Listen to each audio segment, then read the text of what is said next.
Evening all. How we all doing?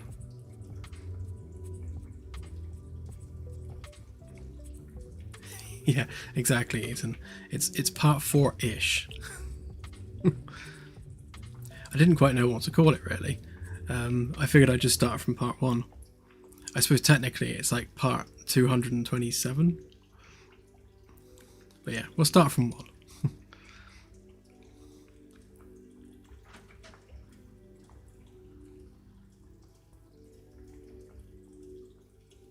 Hello, hello.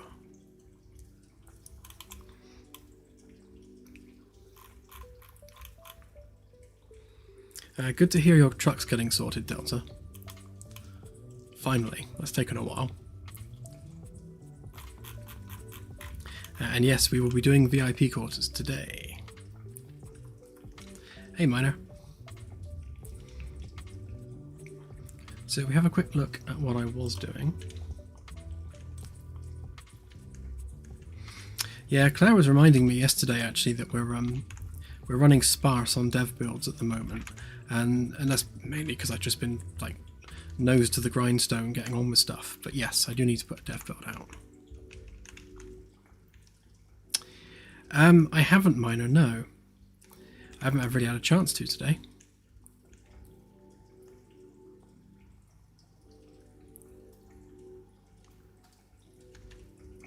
I shall certainly Google it later though.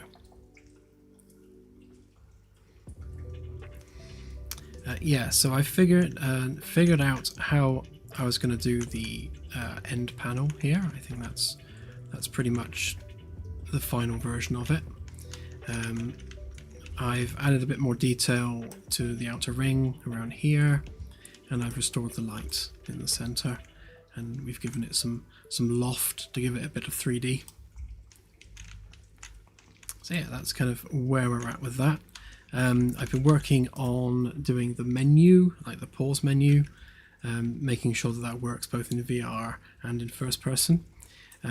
I was going with a 3D menu across the board, just like with the main menu, and then I realized that when you make the menu 3D in the world, it picks up reflections, so, or rather it is picked up by reflections, because we're using screen space reflections. Like the menu reflects on glass and things, and it just looks stupid. So I'm going to keep the 2D menu for first person, and then I'll have the 3D menu for VR.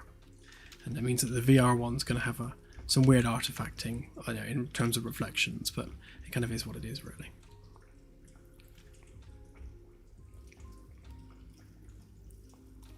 Thank you all. Yes, so tonight we're going to continue working on the VIP lounge. Don't quite know where the fireplace went. It's probably on some level that I've got turned off.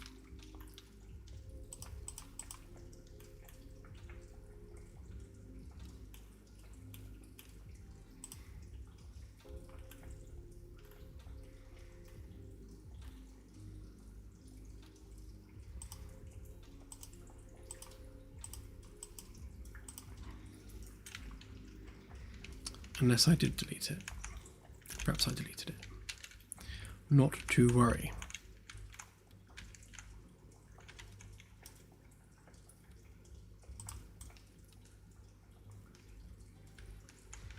Actually, I'm sure I removed the carpet as well. I think we may have had a bit of a file version reversion.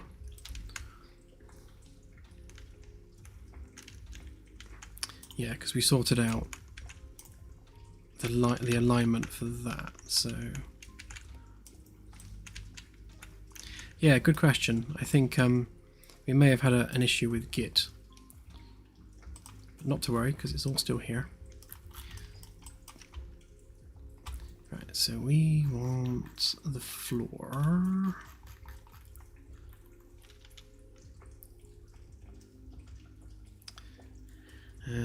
C-deck frame sheet, so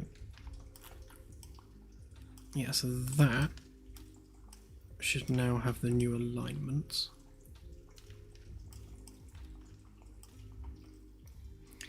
Yeah, I think so. It's just I was always doing the first one on the left, but yeah, they all seem to have lost the fireplace.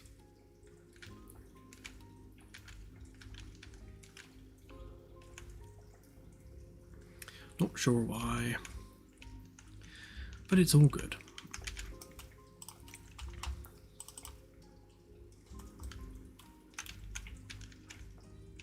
Yeah, so that's definitely the old version because it doesn't have the the offset ring. So we want ring 1 framework, C deck.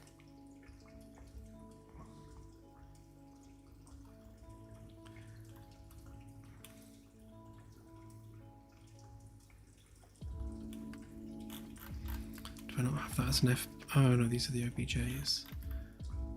I'm sure I exported that as an FBX. Obviously not. Okay, we'll do it now.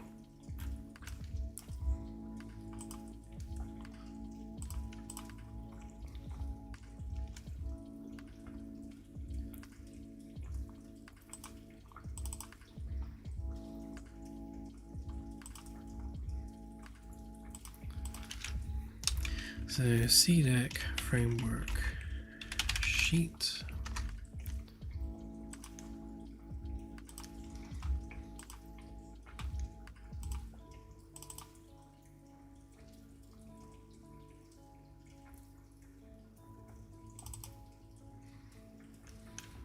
There we go. Now we've got the offset ring around there.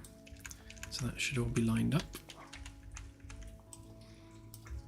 Obviously that needs to come down a bit.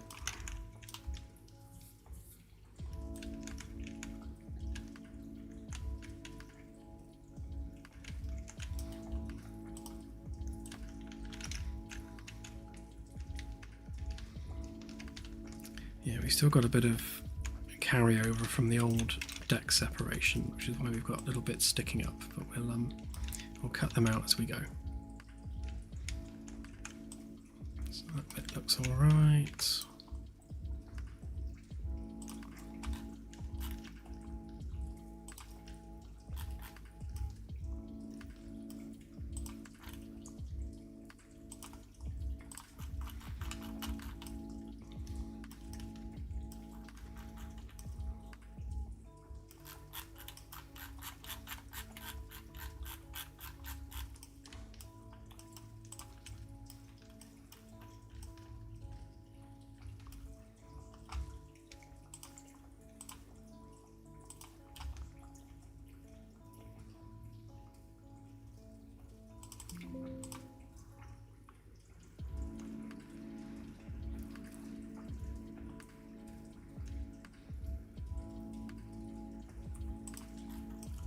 Hang on a minute, what's all that?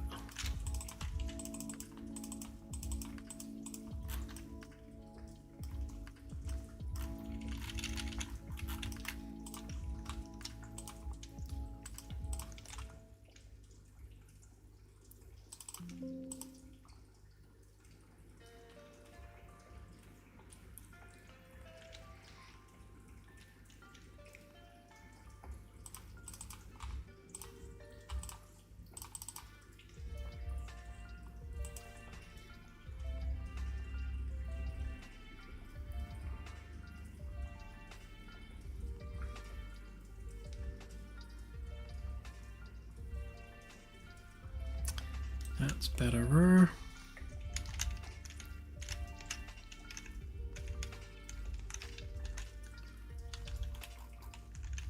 Except we don't want that bit up there.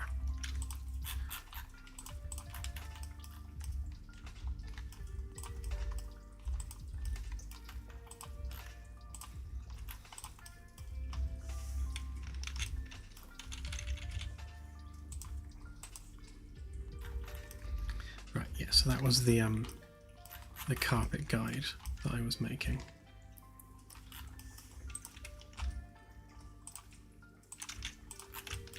Just pull that out there a sec.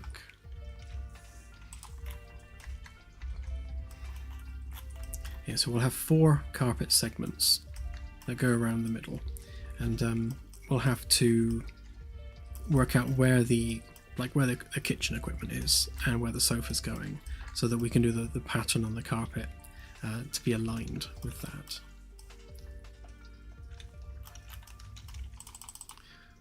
re-export that again.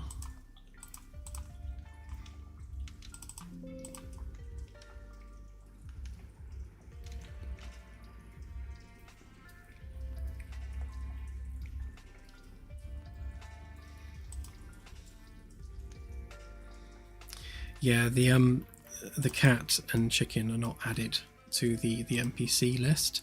They're technically not treated like NPCs. They're just independent actors roaming around. So we'll have to add them to a separate like pets layer.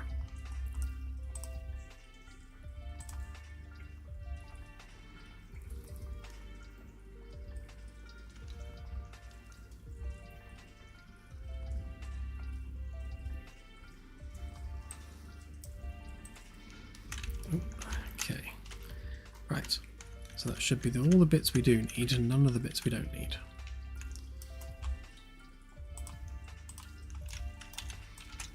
That's better. All lines up now.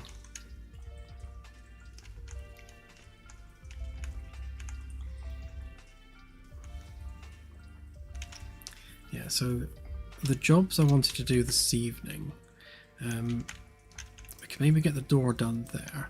I wanted to put the wooden plinth around properly. I don't think we have the full ceiling cavity, or do we? No, we do actually. Yeah, so that needs holes cutting in it, so we know where the lights are going. So that is the true ceiling.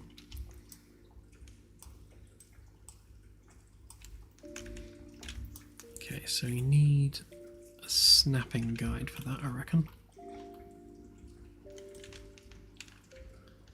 So we've got one there. We don't have one in here. So let's just get that done. So then, once we've got an anchor point in the 4 segments, it makes it much easier to start placing panels and props and that sort of thing. I think these ones are all aligned to whatever that anchor point was, which oddly doesn't seem to be facing the middle like it should be, so that will need adjusting.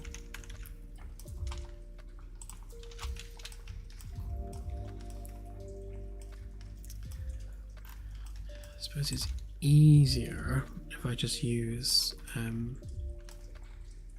this floor template for the anchor points.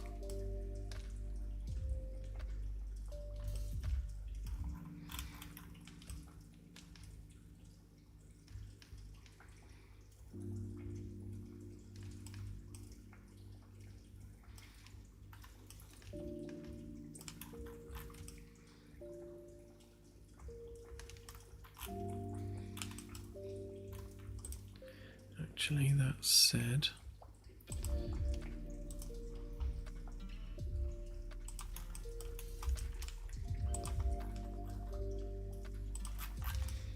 now that we've worked out what we're doing with those edges, we actually do have an exact grid.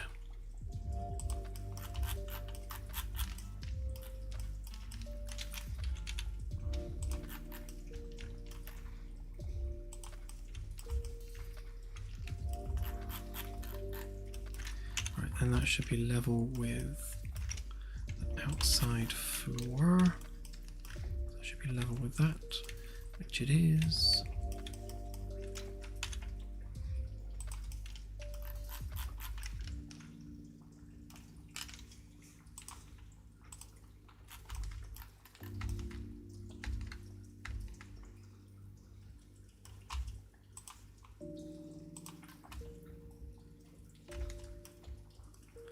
Sure what that is. I think that was just a template I was drawing. That can go.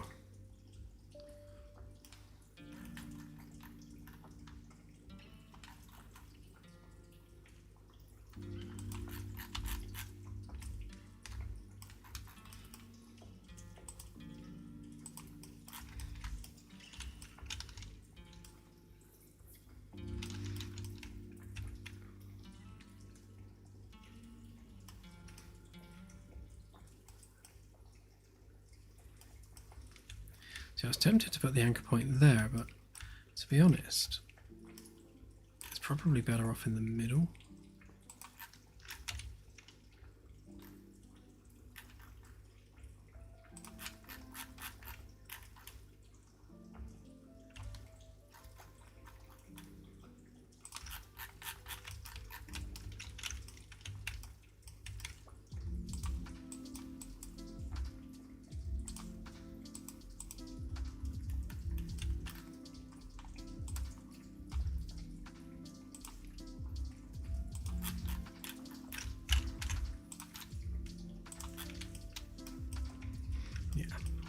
prefer that, it's more central.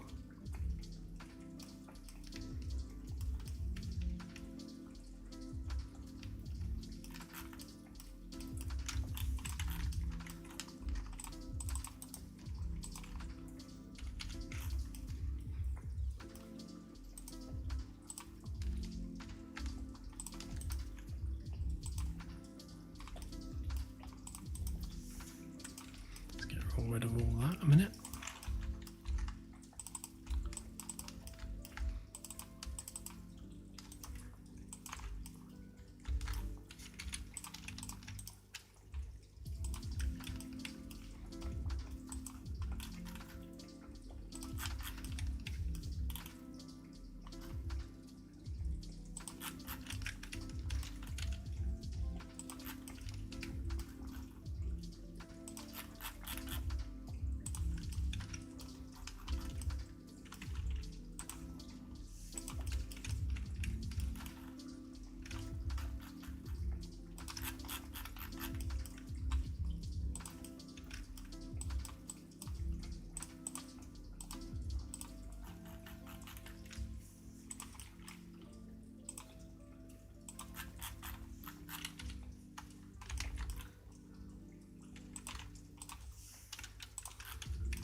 Right, so there's our anchor point, and that gives us our exact axes to align everything to. And then unlike these ones, which don't seem to have the right orientation for some reason, these ones are aligned properly to the center of the ship, just to make everything a little bit neater. I should just need to do the same with these ones. So just extend that line a little bit. Rotate it 90 degrees. And then go up. Okay, that's that one.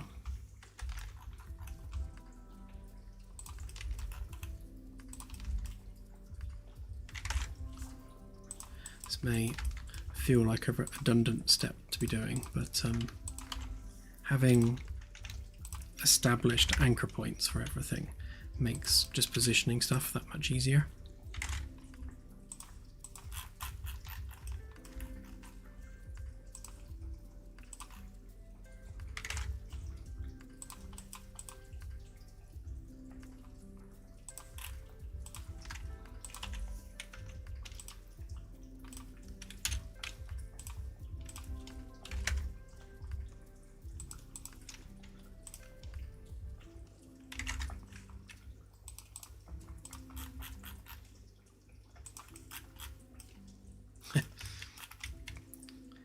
I must have misclicked the framework sheet because I just rotated it around.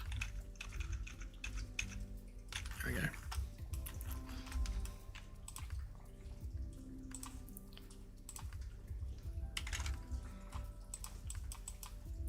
Let's try that again.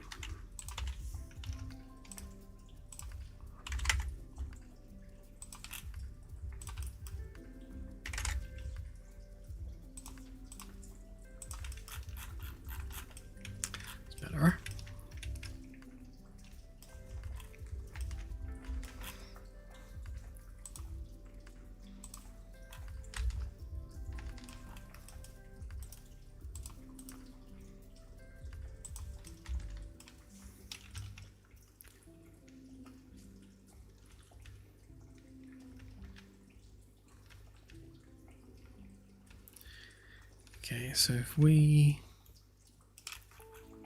extend that across there, that should give us our midpoint. Yeah, so 30 should do it.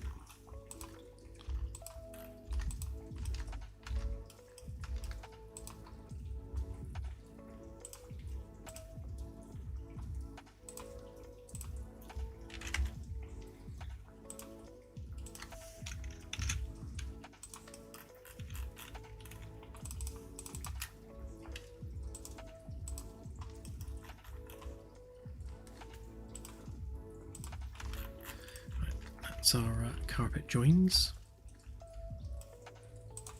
Oh, only did one side. Let's do the other side as well.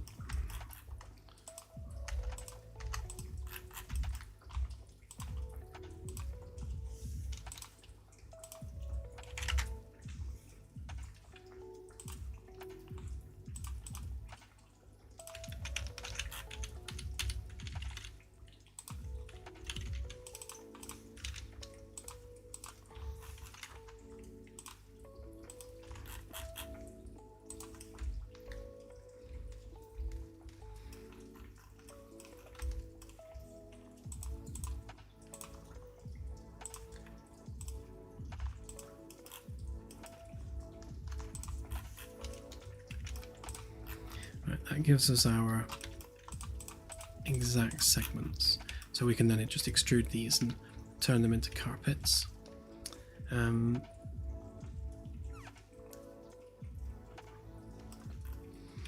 I suppose the question is, like, how much of this needs to be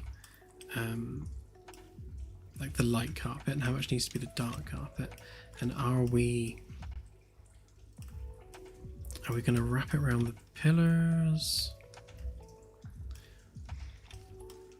Let's just bring back the wooden thing in the middle.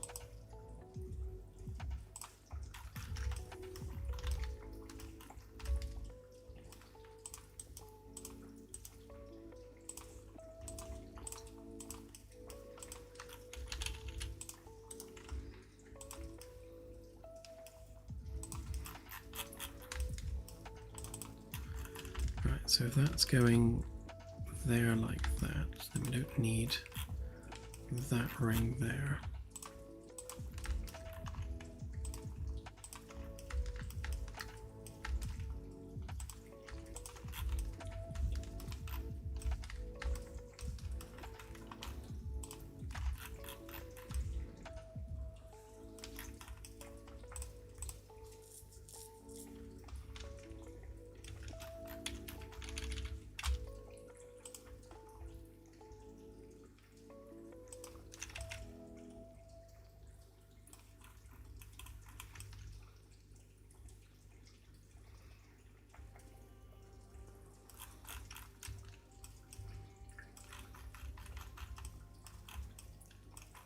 That's good, that lined up to there perfectly.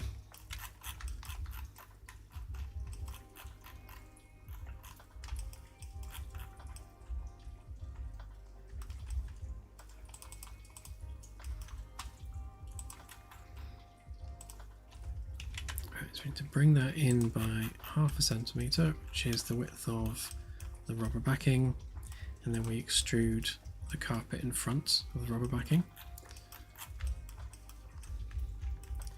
And then we need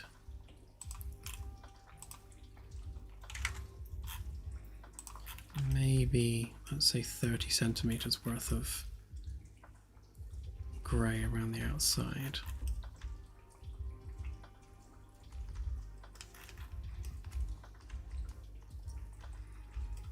Not sure yet whether we're going to have it come across there or whether we just have an island in the middle. I'm leaning towards not cutting across there, just having it rounded around the pillar. So let's just join that up.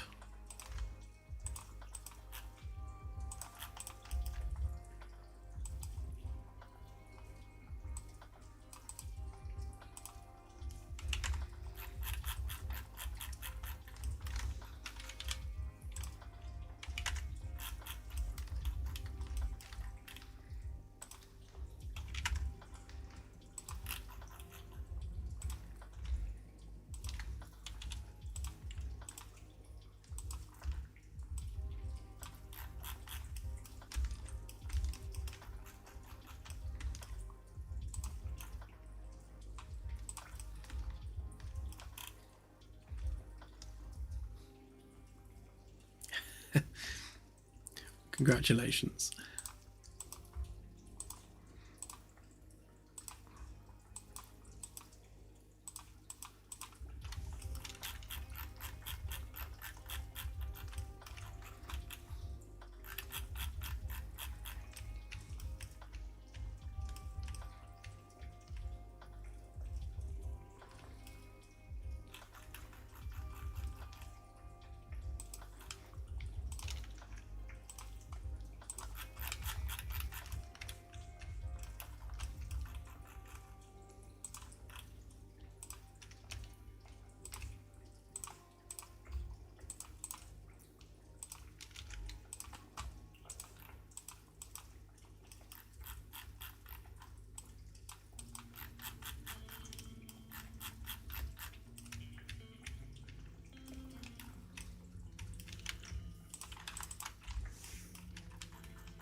Yeah, I think that will look better like that, but that's not a very high poly edge, so let's sort that out.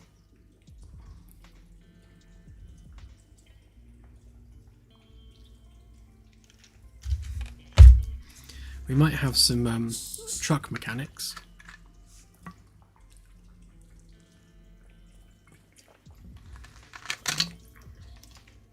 I want moon buggies, and I shan't be happy until I get them.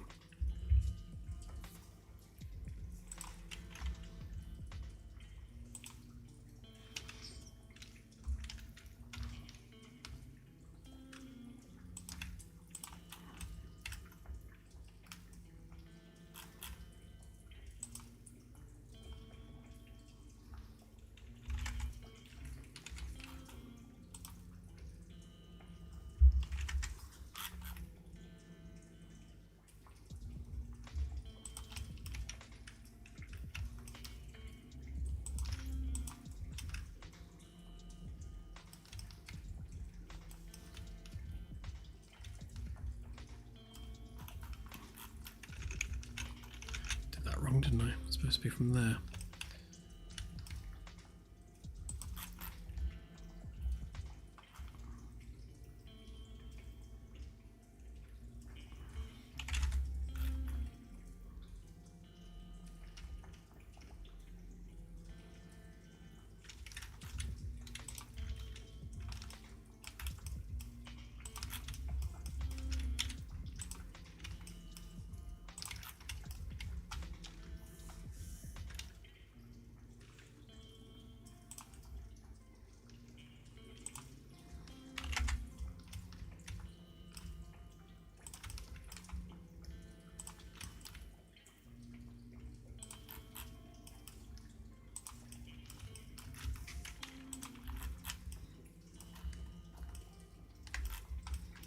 That looks a bit more reasonable.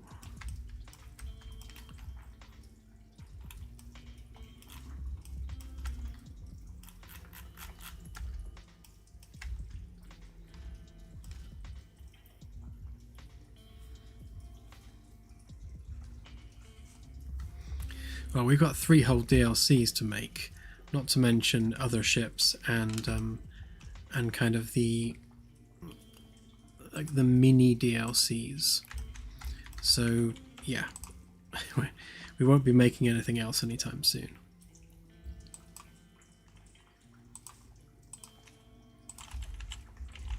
More than enough to be getting on with.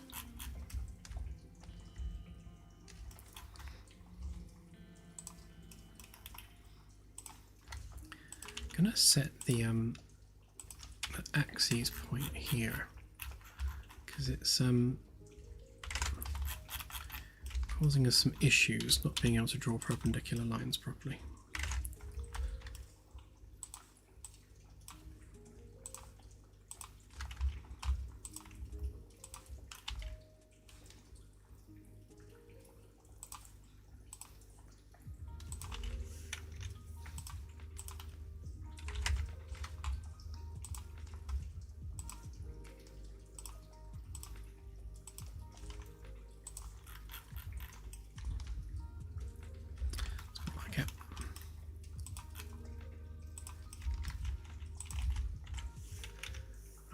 can easily just flip that over. That gives us our edge.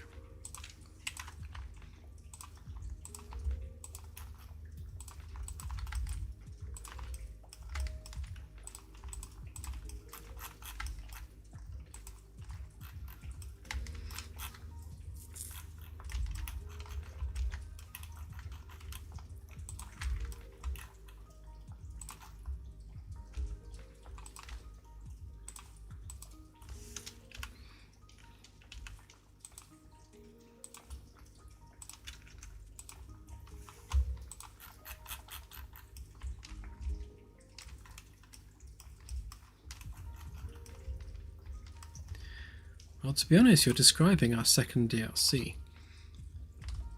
So whilst the first DLC takes place on an exploration vessel, our second DLC is going to be set aboard a carrier class military vessel.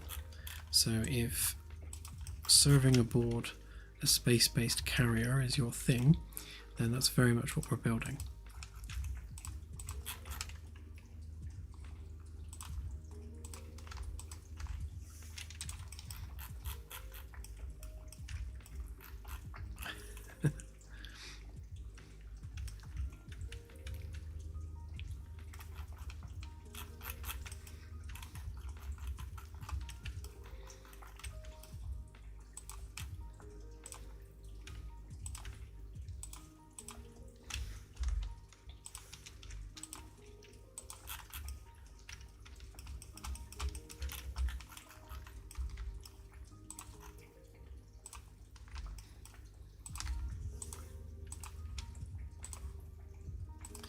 Yeah, me too. I was a huge KSP fan.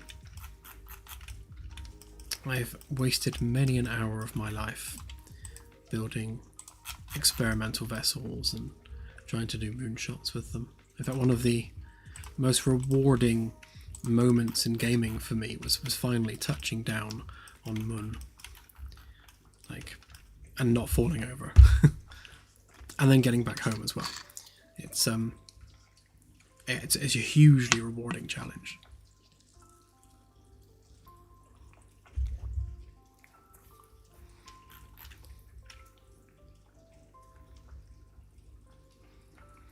I didn't pre-order it, no.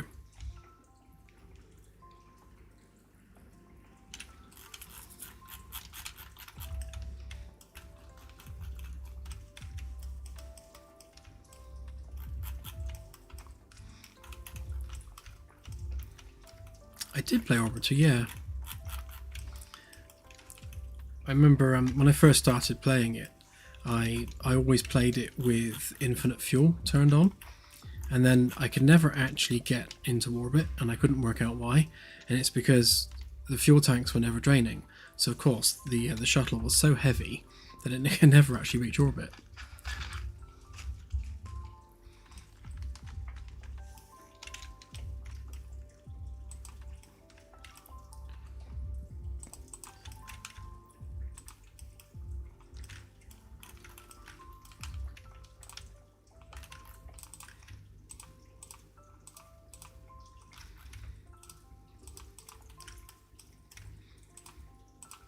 Having to do this the fiddly way so that we can increase the radius of the curve around the edge without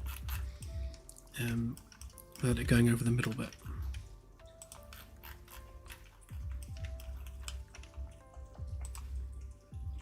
No, it doesn't want to. Okay. Can I do it this way?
because that edge is a curve, I'm going to have to do each of the outer curves separately. There's no easily defined middle bit.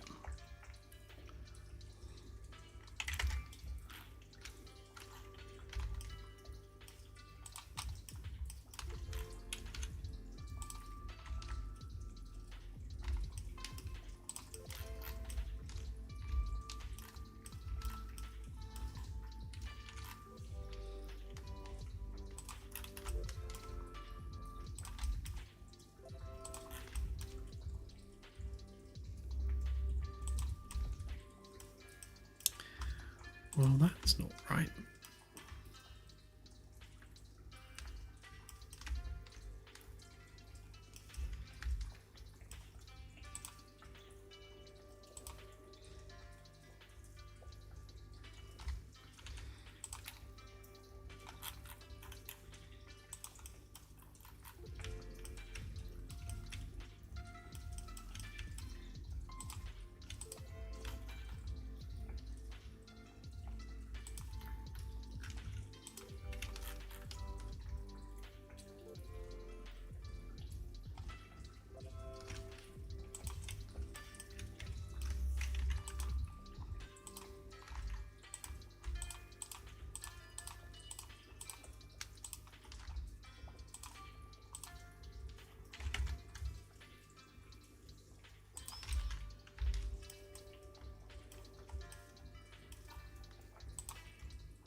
So it's obviously not a normal curve.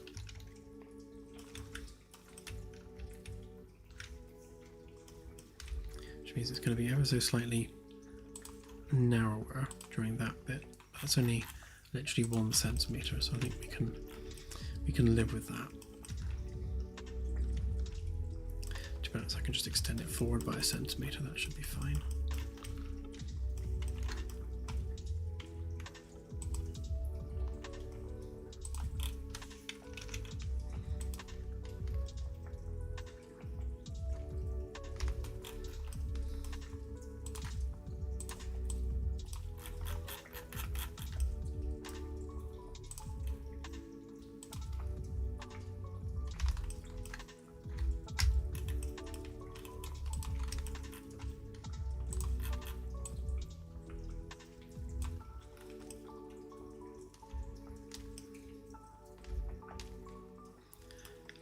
Because that's on the curve, we've got this funny edge going through the middle. So it's all going to be ever so slightly wonky.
probably the cleanest I can make that.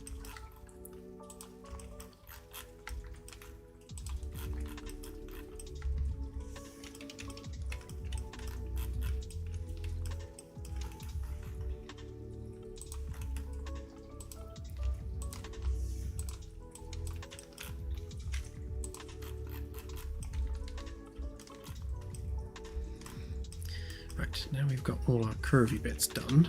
If we take that centre bit there. Ooh, actually no, we need to do the curve around the middle. Fortunately, that's easier.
Okay, floor section. And I missed that bit.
It's not happy with something somewhere.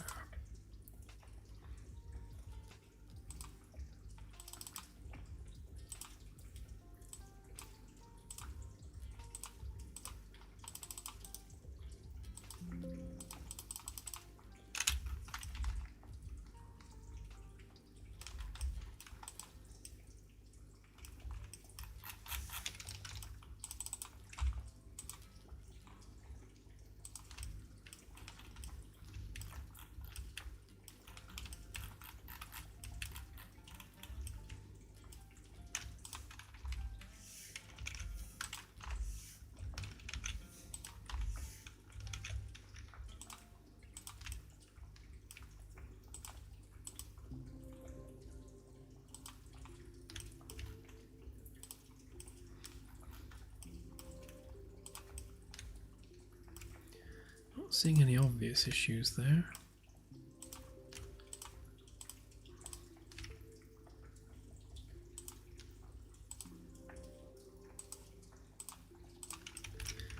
Right, let's grab that face.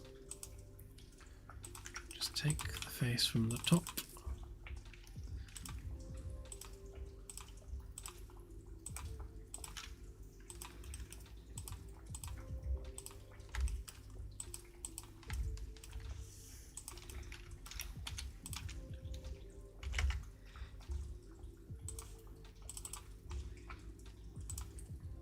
Yeah, now it's happy.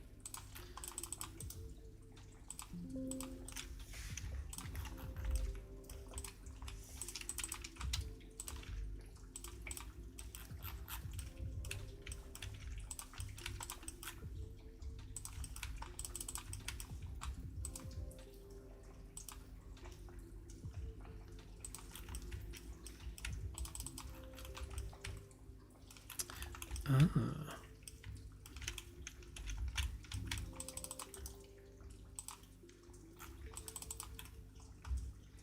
Could that have been the issue? I think it was. There we go, it's better.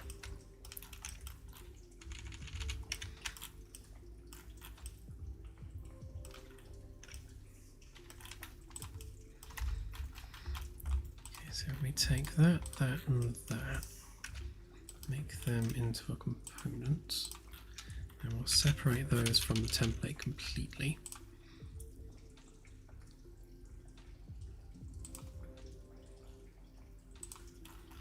Then we'll take our little doofer in the middle, group them up.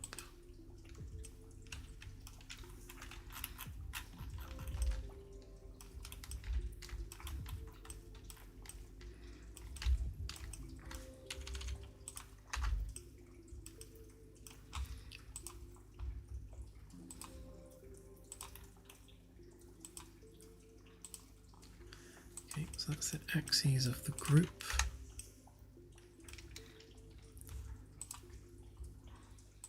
And again for the component. Right, that should now be aligned.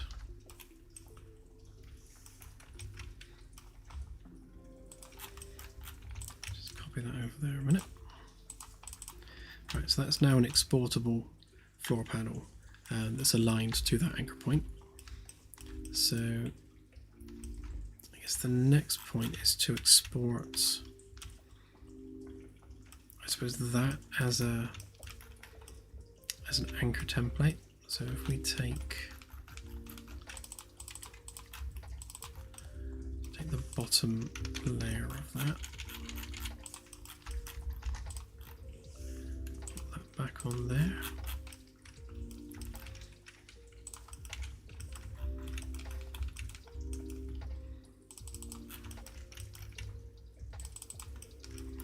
Grab those.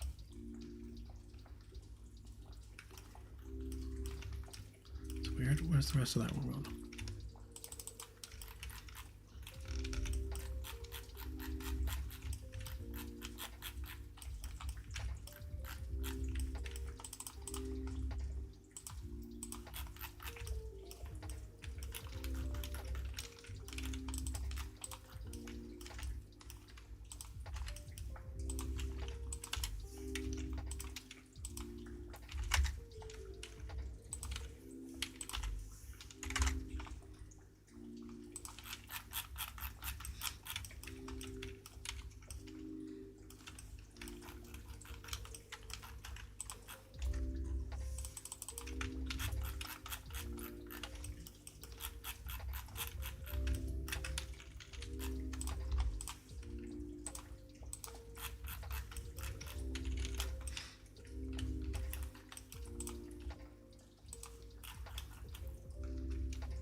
So if we export this now as our snap guide,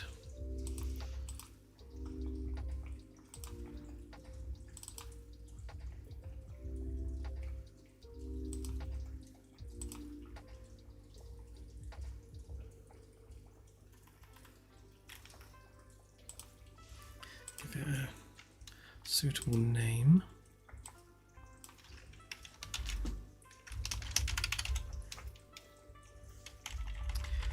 Ring 1 B deck, VIP quarters.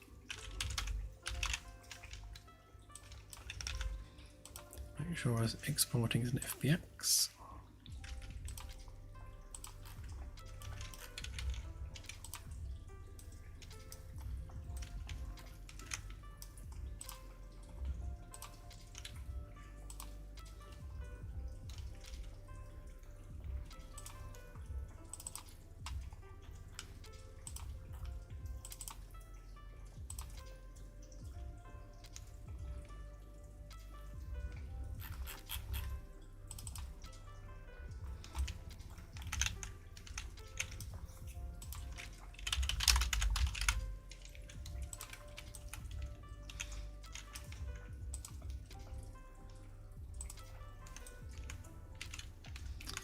Right, so there's our snap guide with its collision, and then we need a bunch of sockets.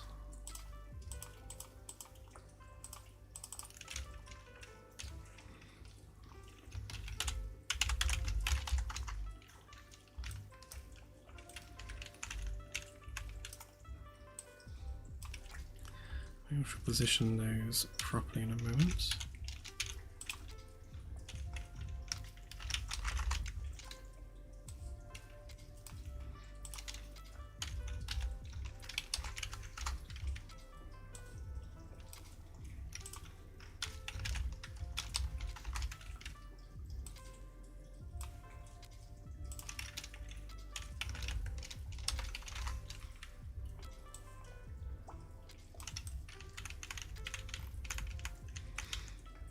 Okay, so we just need to grab the angle and position of these exactly in the world.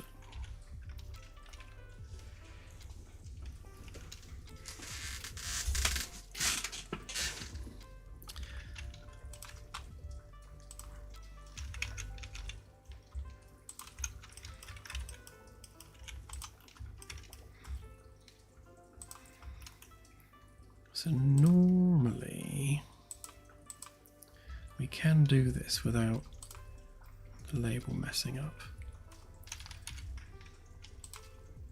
So that one, oh yeah, that one. So 680, 137. Start with that one. So that was 680.137 by minus 1635,388.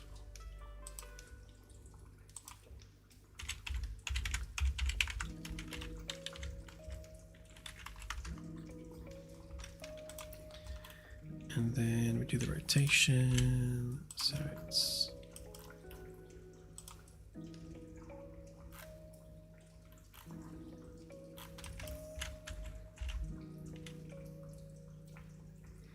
$22,582.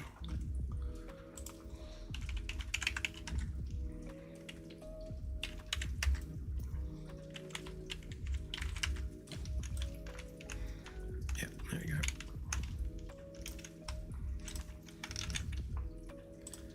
I do believe they can all have the same ish. No, that one can't, can it?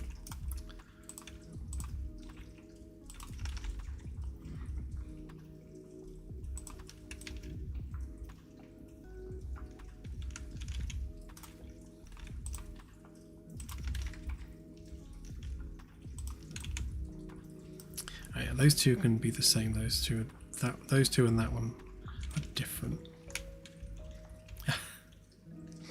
Thank you, Divine Axis. Yeah, I've got my fizzy water. I've got what have we got tonight? Raspberry and blackberry Morrison's fizzy water, which I drink because it's 0 carbs and I want a 0 carb diet.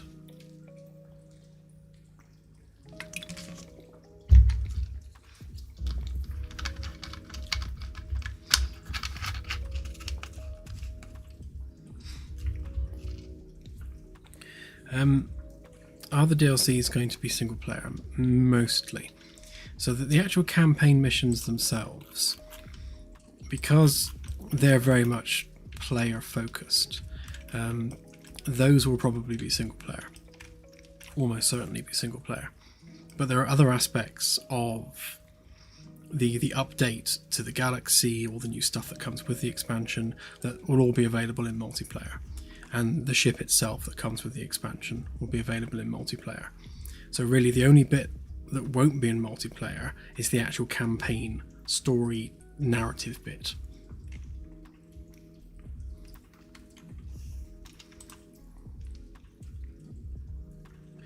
Uh, 911494.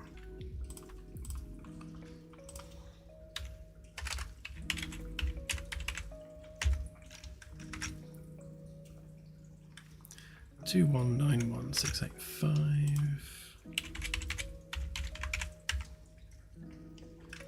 Same rotation.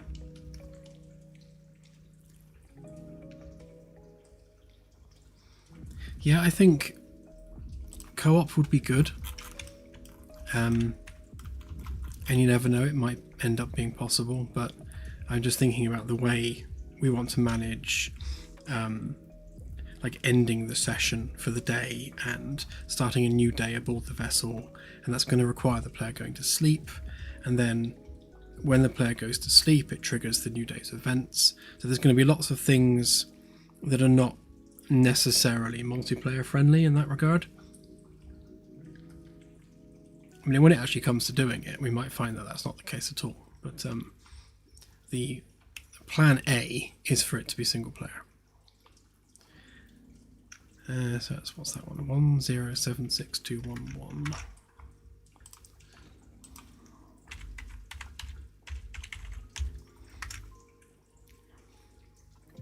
One 406667.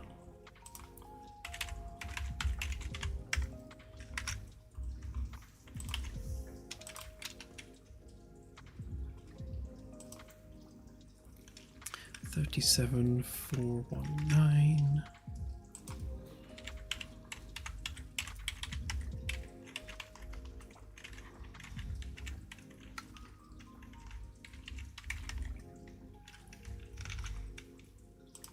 And that'll be the same for that one.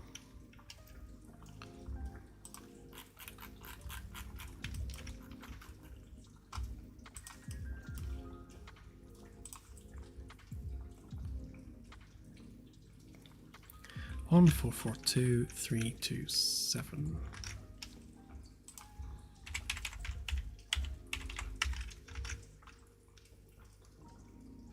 327.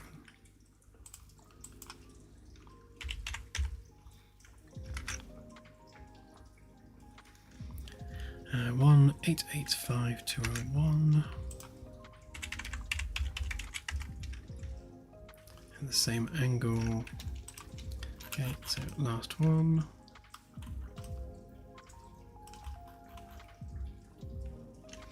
One 1036 121.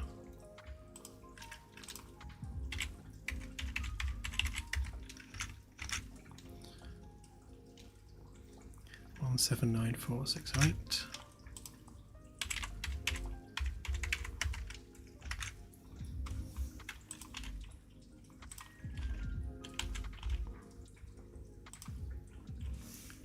$30.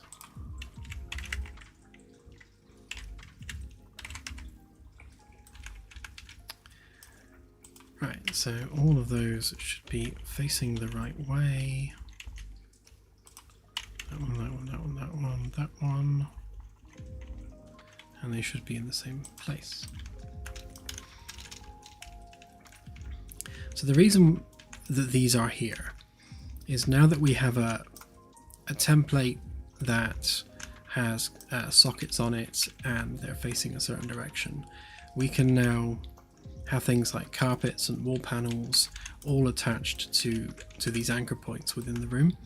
So when it comes to positioning those assets, we're able to just plonk them straight in place and not have to worry about like lining them up, which just makes the authoring process that much quicker. So if we take the snap guide we just did, pop that there, and then work out the height.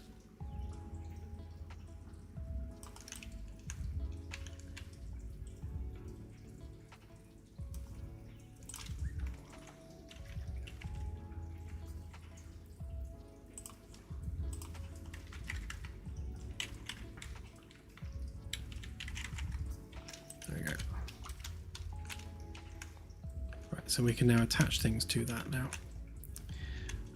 For example, the carpet.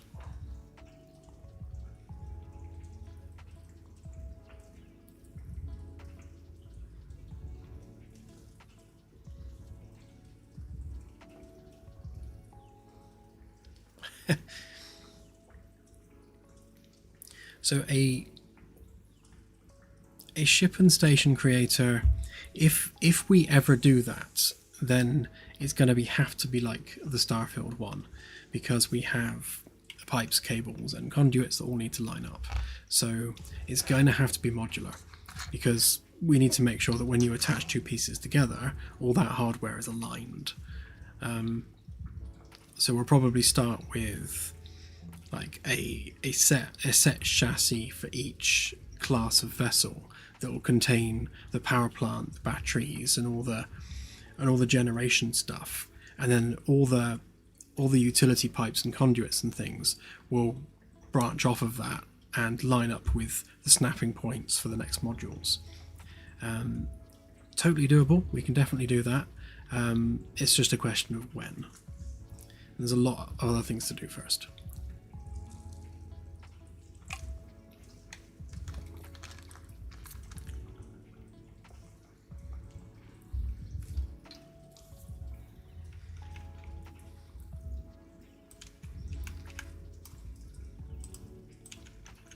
Right, let's just roll this one out to the other side. So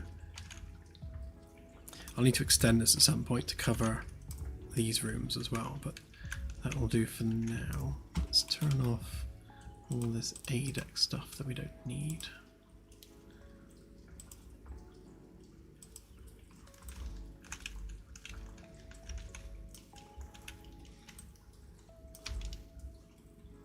Make sure we're on the right level.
Needs to be there actually.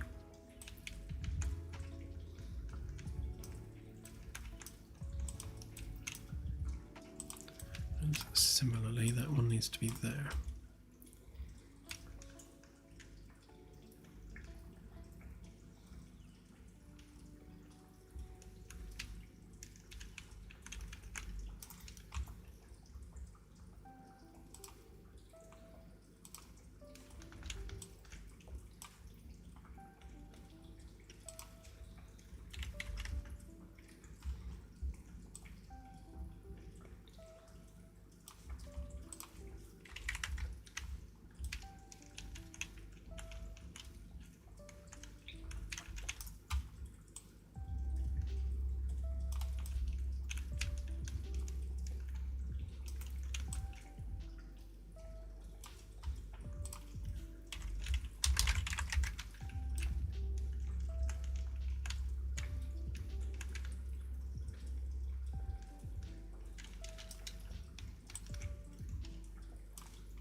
Okay, so that's all the floor snapping points in place. Again, as I said, I'll do the bedroom extension once we move to there.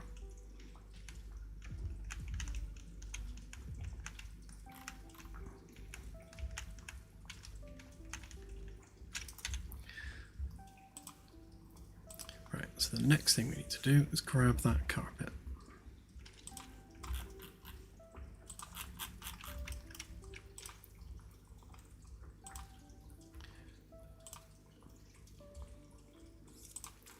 Get rid of them.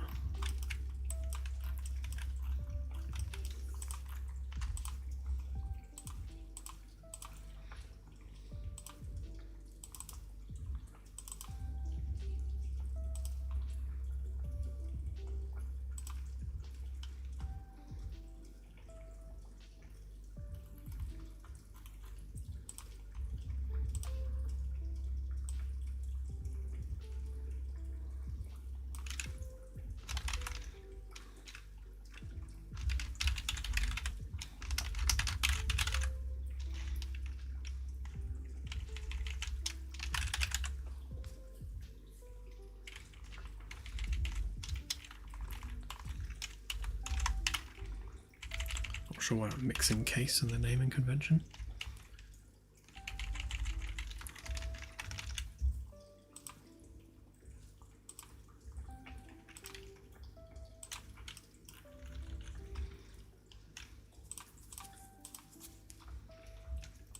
So we just need to import that as a floor panel.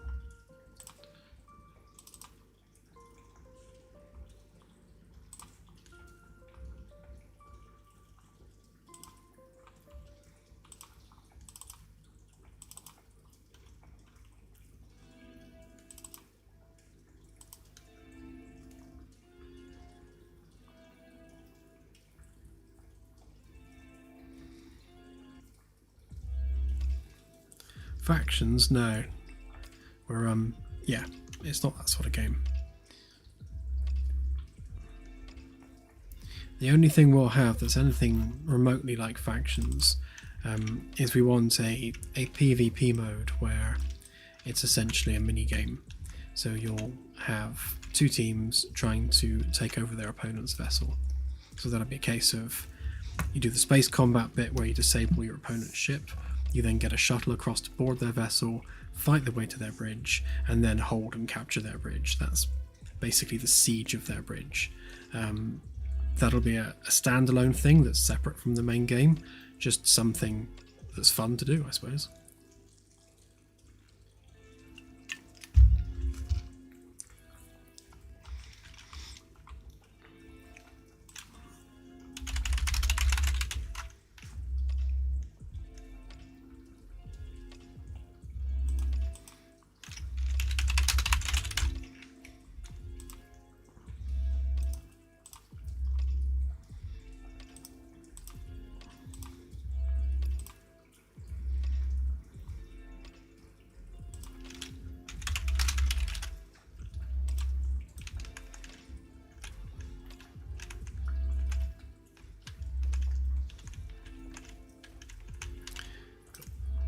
Rogue material slot there coming from somewhere.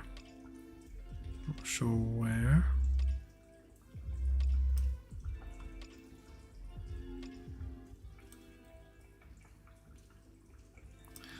Over there.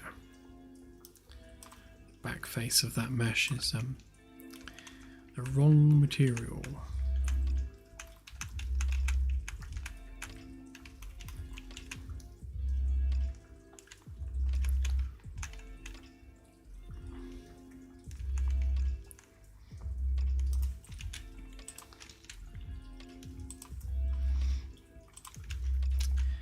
So when we add our anchor point, that should already be in the right place, because that's the origin point of the mesh, so it could just sit at 0, 0, 0. But because it's already facing the right way, that mesh should now snap quite happily into place. We have a unified floor panel actor, so that will just... Oh. So I just copied the mesh. I did, didn't I? Didn't want to do that. Copy the actor.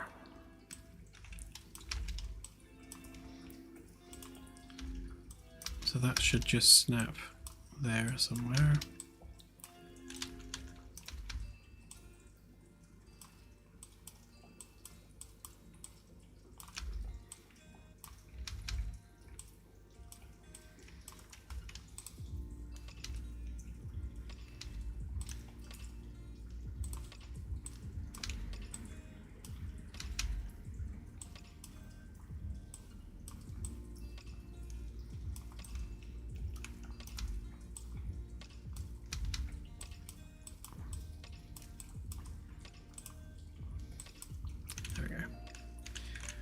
And all we need to do is just replace the mesh with the one we made. So VIP quarters entrance. Let's just try and spell it all wrong. There we go.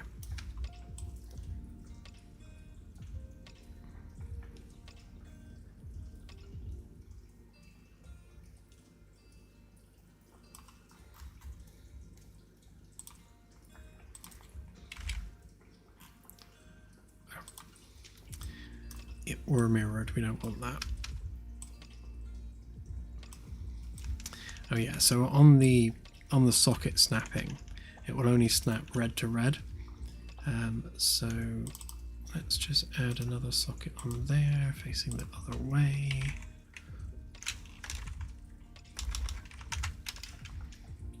And now it will snap any which way. There we go.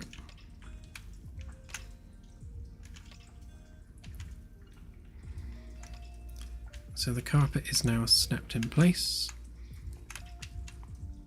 Obviously that panel needs moving over. In fact, that panel can go away for now. And then we should have, I was going to say nice alignment there, but we seem to have overrun a bit.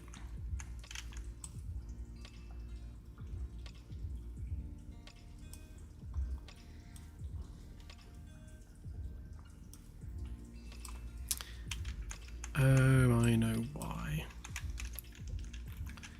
It's because the panel's too far from the wall. Although, that said, that one looks right, so what's going on there?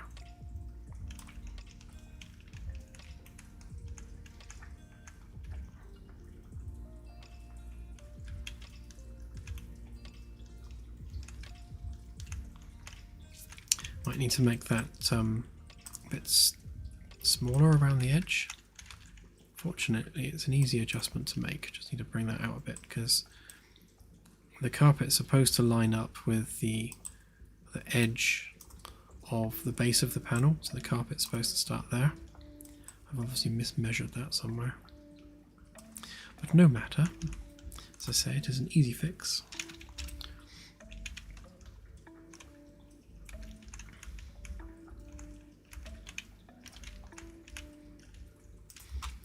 Right, and then if we export the wooden bit as a floor mesh.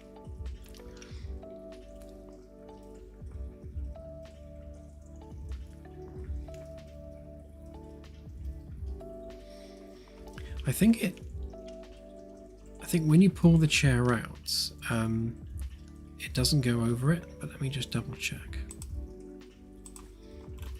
Yeah, we should be alright.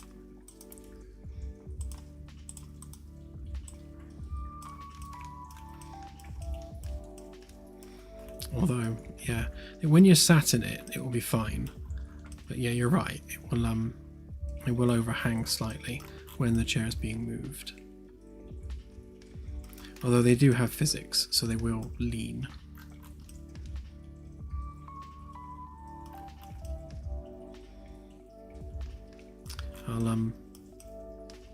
I shall look at that as we go.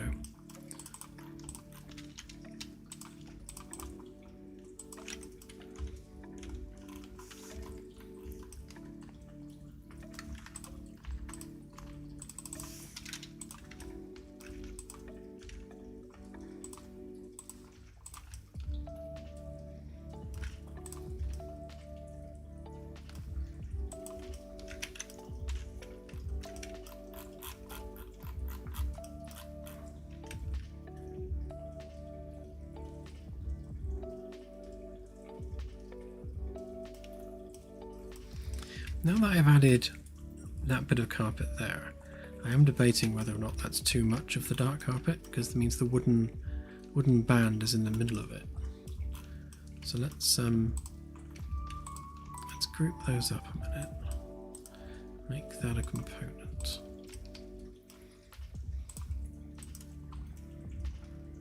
Hide that for a sec.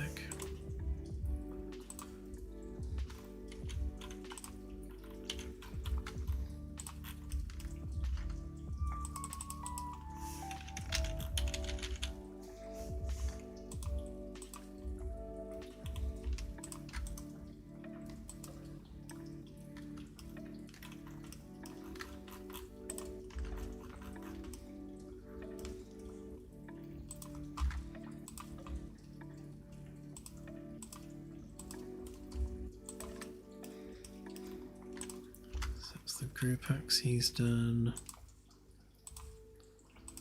and then that's the component one.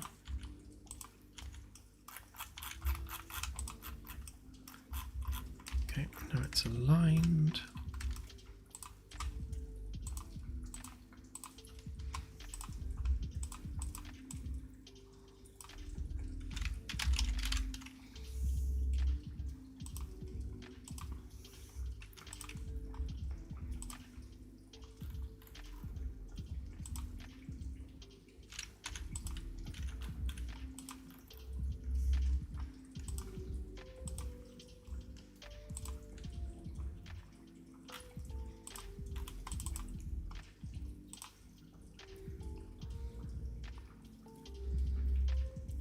See you, Philip. Have a good one.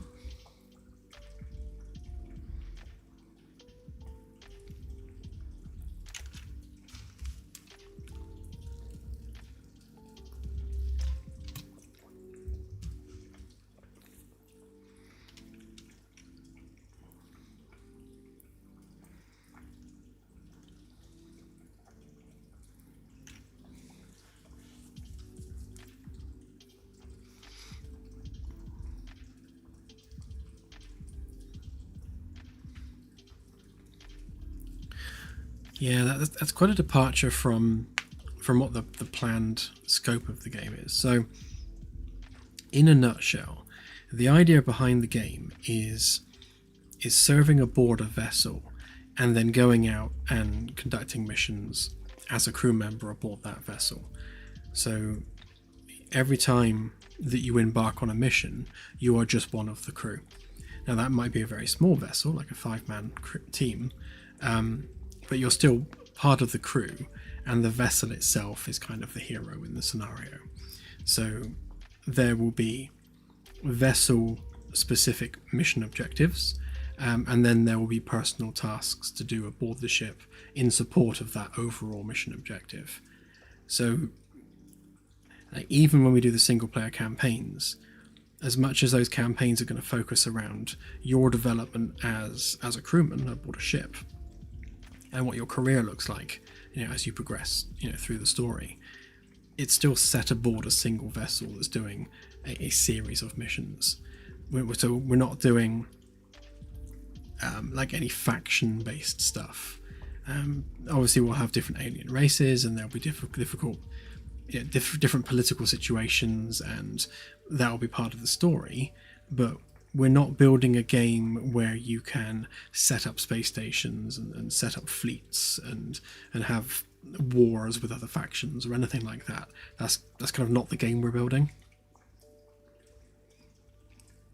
It's called Starship Simulator for a reason, because it's simulating life aboard a starship.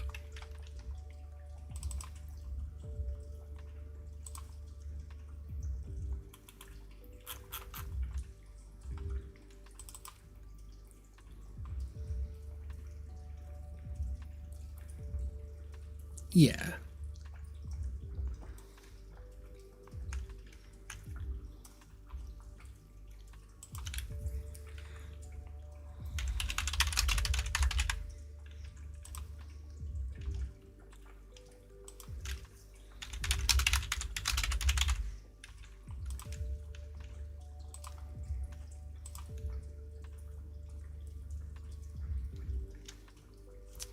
I think on the collisions on this one, I'll make this one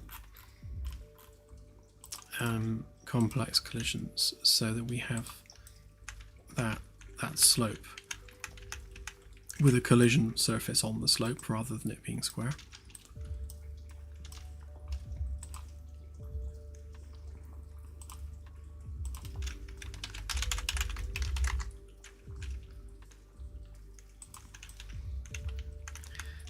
Got an export problem there. It should be over here.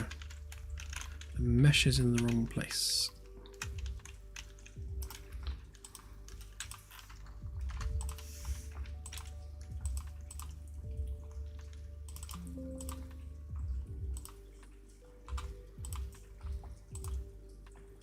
That's more like it.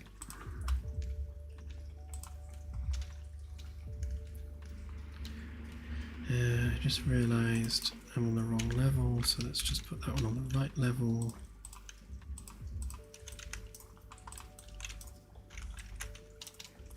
Okay, so if we move that over there, it will snap to the middle bit, and then we can just change the mesh to that.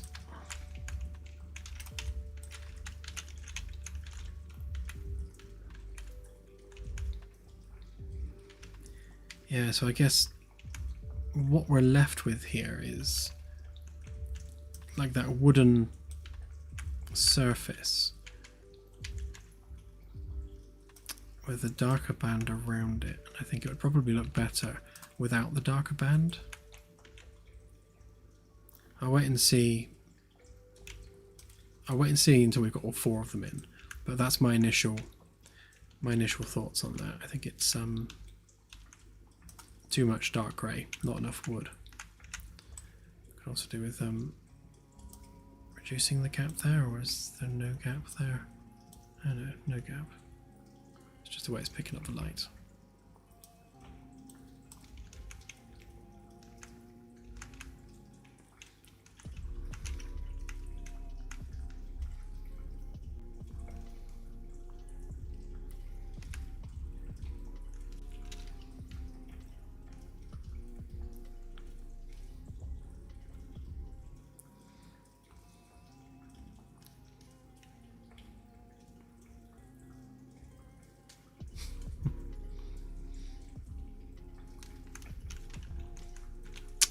Exactly, Hubris, yeah.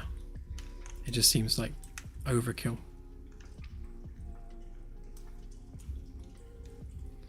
But that's fine, because it's easy enough to... well, we need to redo this bit anyway, because we need to bring that edge piece in, so it's quick and easy to sort that out. Not a problem.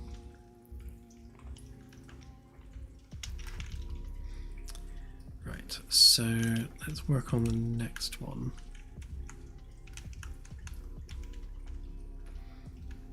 So I'm just going to make the next ones a little bit more generic, I suppose. I'll just do the same thing where I'll just align the flooring to the wall.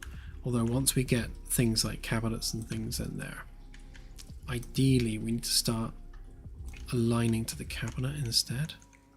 Actually, I'm wondering whether we do that.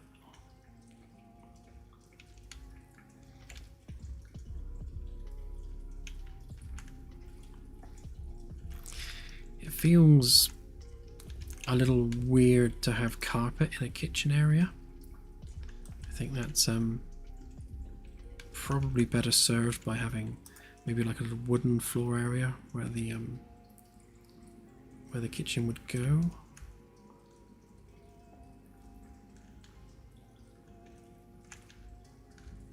Yeah, I think I'll go with the wood, as that's our theme.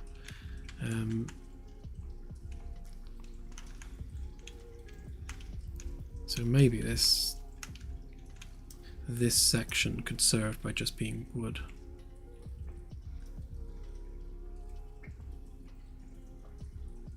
Guess if we keep the dark carpet going around, and then have a wooden platform that we put the cupboards on.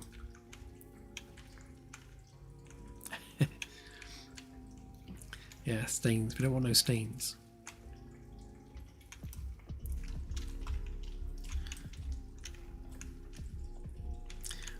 I'll leave that bit till last. These two sides are easier in that all we need to sort out is a desk here, and then a sort of a wraparound sofa arrangement there. But we also need to sort out those shelving units either side, or at least planters maybe.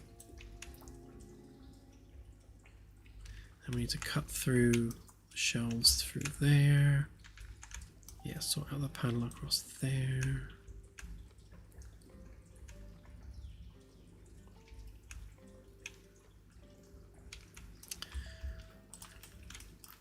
Lots to do.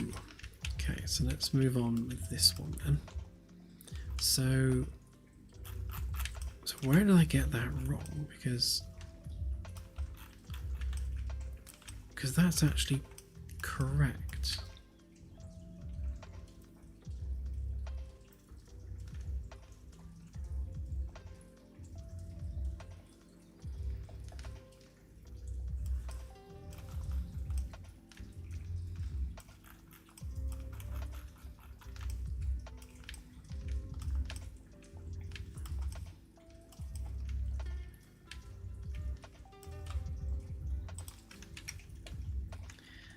Something's not quite right here. Oh yeah, it is too far over. Now is that too far over because of this?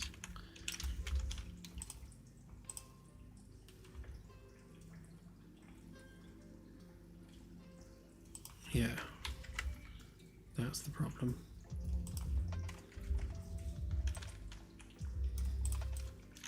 So in actual fact, the floor isn't wrong. It was just the snapping guide that was wrong.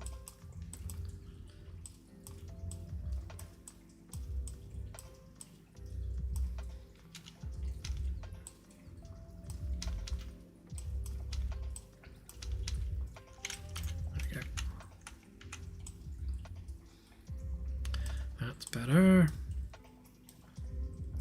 Right, so that's all aligned nicely.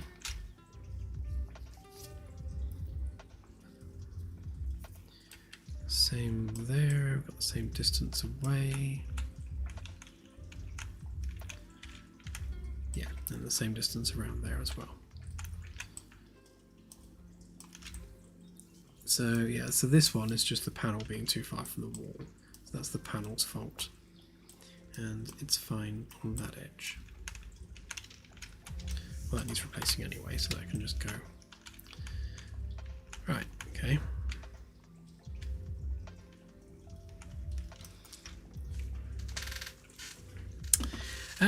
Yes, there's no reason why we can't do ceramics. I mean, we could do like a tasteful grey slate floor or something like that.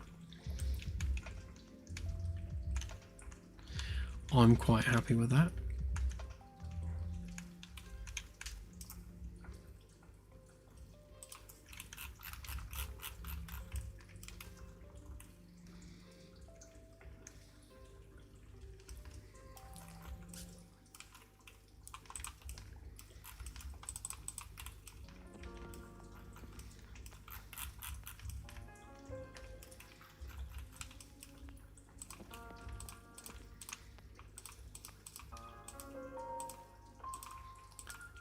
We've got the same curve issue around this side, so we just need to fix that.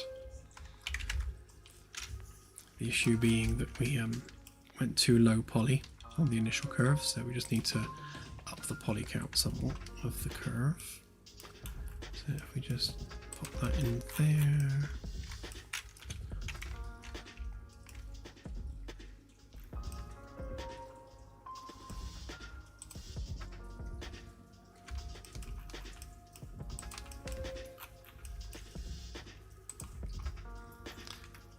Why don't we get rid of the wall? That would be easier, wouldn't it?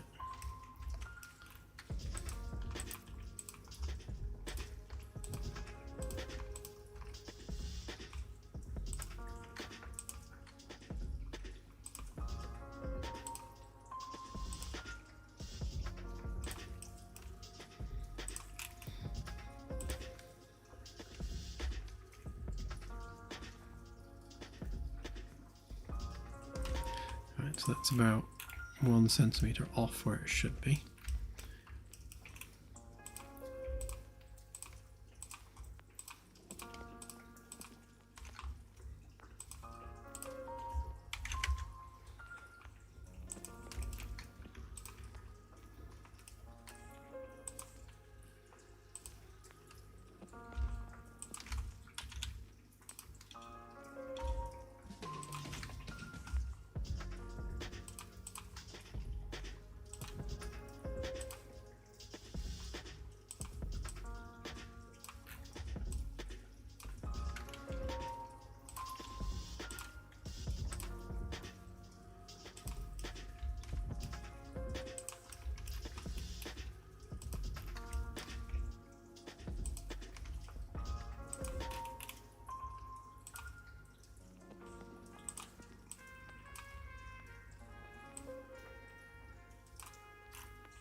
Right, so they need to line up to that.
one of the biggest issues with a ship like this is it's losing heat, not generating it.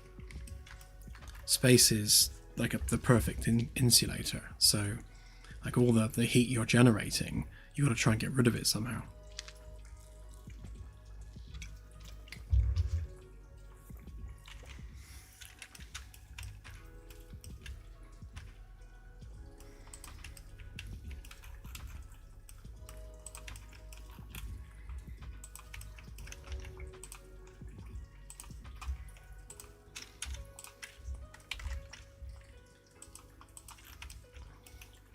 Yeah.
Did I make that too tall?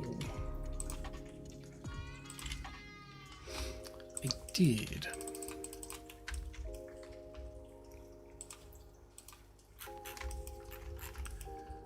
Is that the entire path though? That's the question.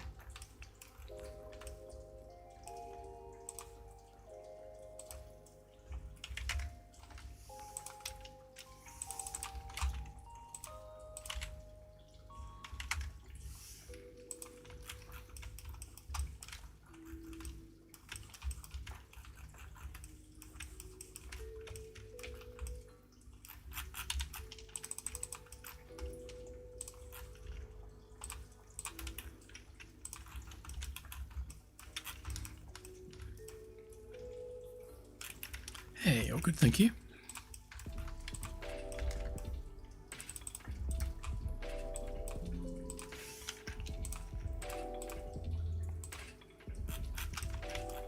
Oops. Didn't want to do that.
So that and that can get grouped together. Make a component, remove it from there.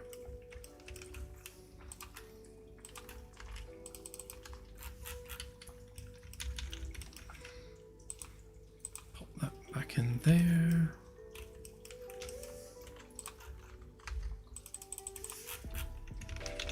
Grab the anchor thingy.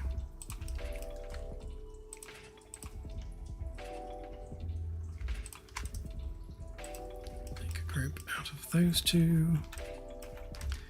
Right, and now we can prep this for exporting.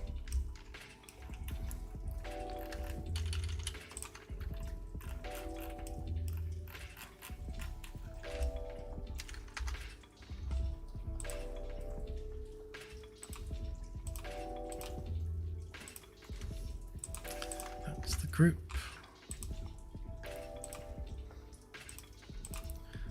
Components.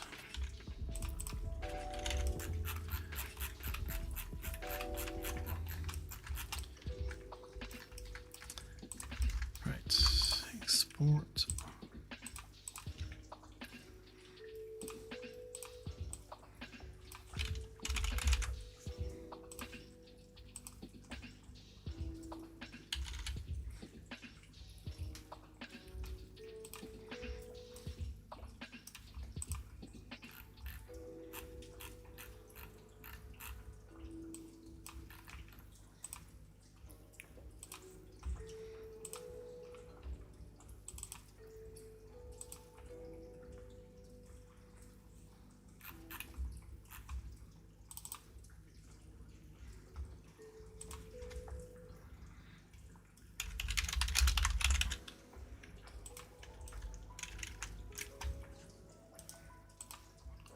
I always get these two the wrong way around.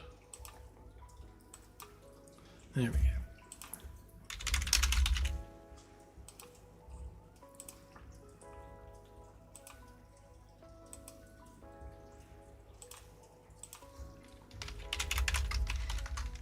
So I'm doing box collisions on these, even though we're obviously overlapping, like the circle bit. We're kind of underneath it, so it doesn't matter. And the same with the door frames as well. We're just extending into the room beyond, but these mesh details on the edges here kind of catch the foot IK and make the foot bend when you're on it. So just doing a simple collision box over the whole carpet tile just kind of solves any collision issues.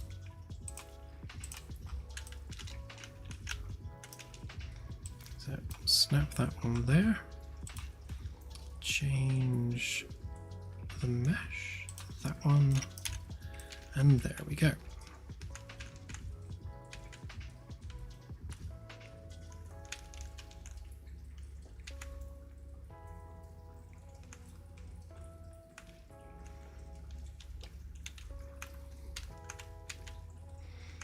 Obviously we'll put bolts and things on there,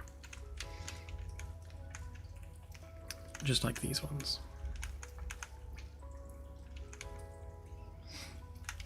I mean, realistically, they're perhaps a little on the big side, panel-wise. I mean, that's an entire floor panel versus, you know, what we're used to in corridors. So at some point, I'll probably split them up into smaller panels. But for now, that'll do. And I think it's... I agree, Christopher. Yeah, just having that edge there is better than having the double dark bit. So we'll get rid of that on this one.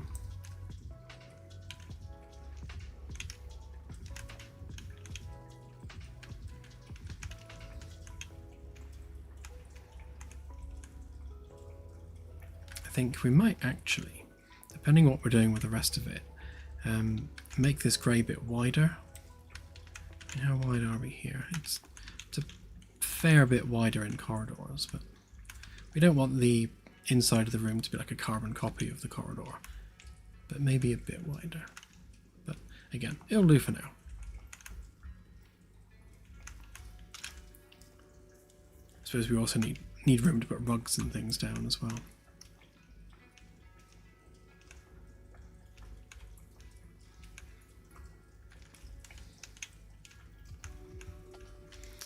Get this one done next. So same process all over again.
look up?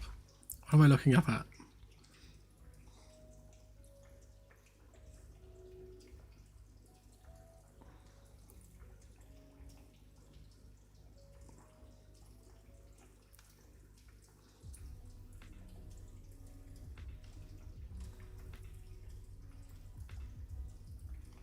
You've confused me now.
So a section of carpet without the border and with edging along the wall.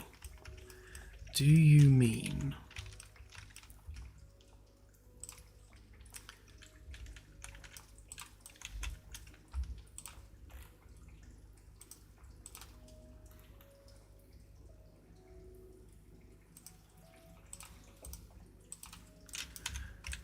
like this?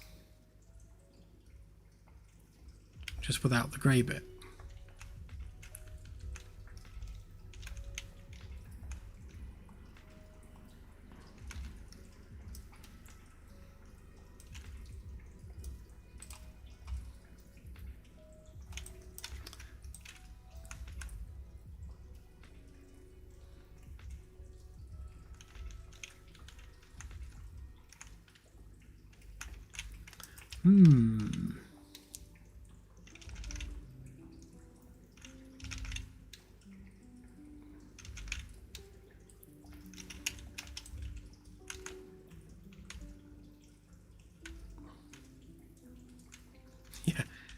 Yeah, this is a placeholder.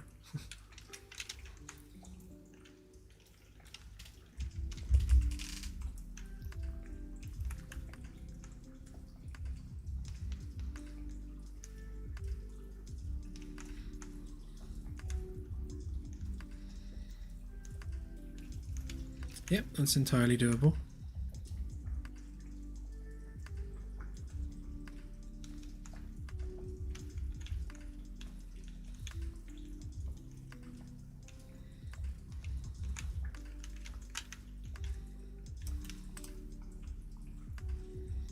I mean, we also have the potential of doing something like this. And we could wooden trim it, although that does match with the panel. Not so much of a fan of the wooden trim.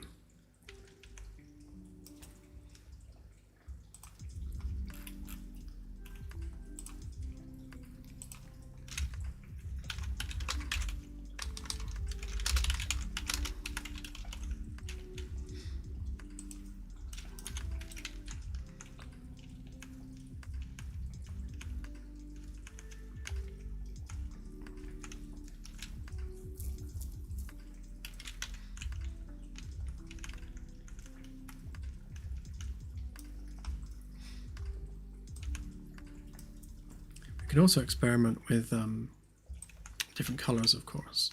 Well, to be honest, when we update the ship customization, I think having room customization separately to corridor customization, I think it's definitely the way to go, and not difficult to add. So we can easily split the two customization systems, so you can decorate rooms separately.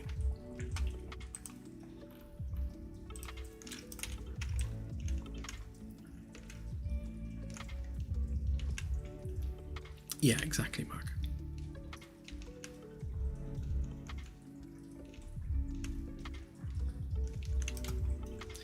I shall make it so.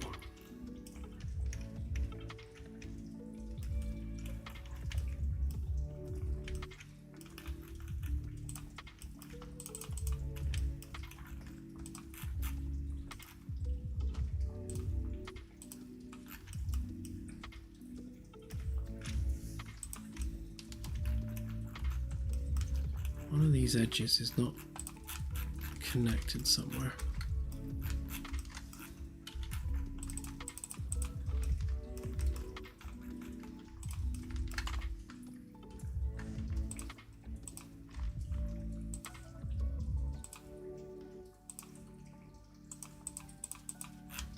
Yeah, there we go. That was the one.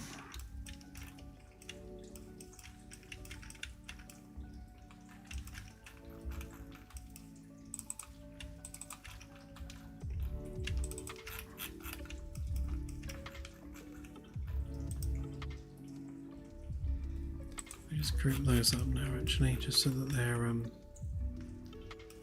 not interfering with these ones.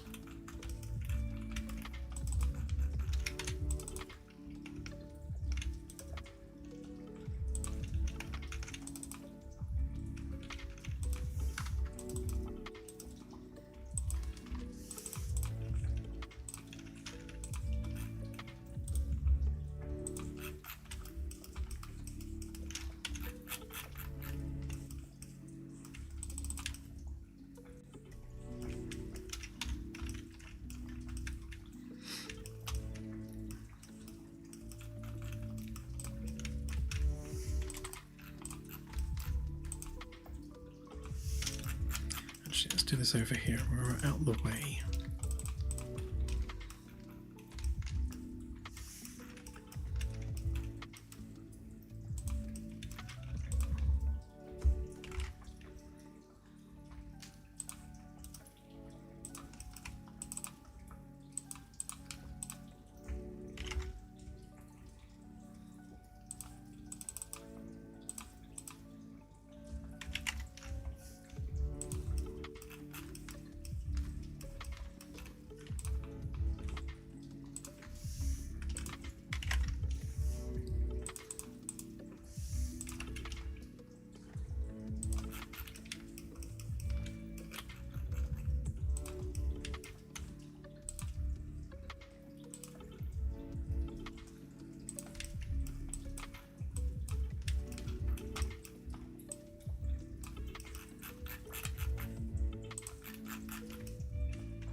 Yeah, I'm going to make it so it's player customizable. Not yet, but it will be.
The reason you see what looks like fold lines going across is because of the normals.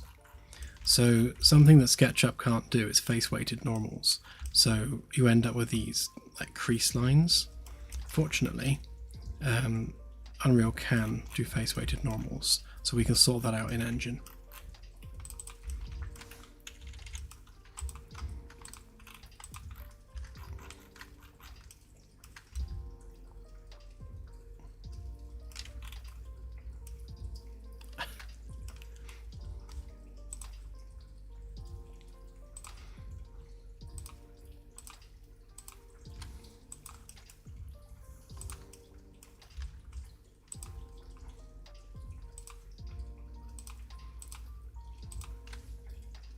So what you're asking for is like a dodgy 80s motel room.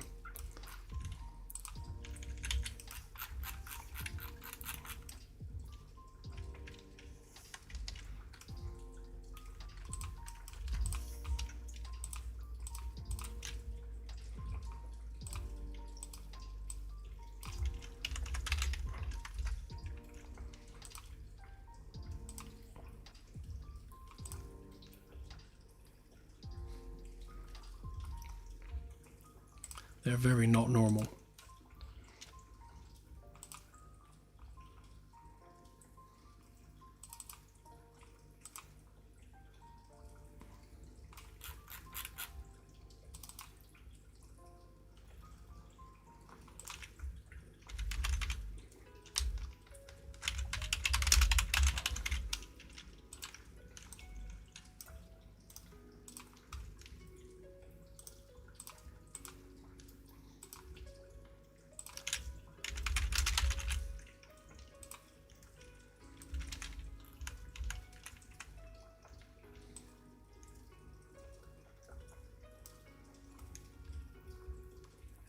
Another texture group in there, sneaking in somewhere as well. Can't see it though. It's probably one face with a default texture on it.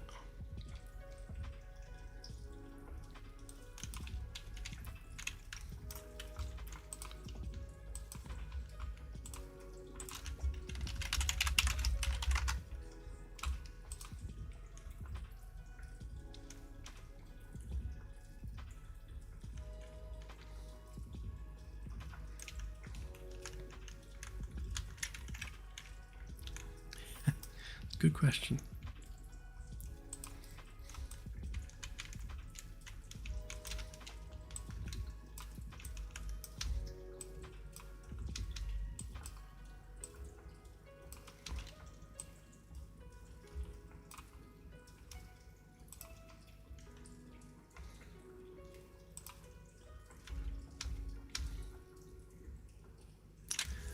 Oh, I've done it again. I copied the whole thing rather than just the mesh.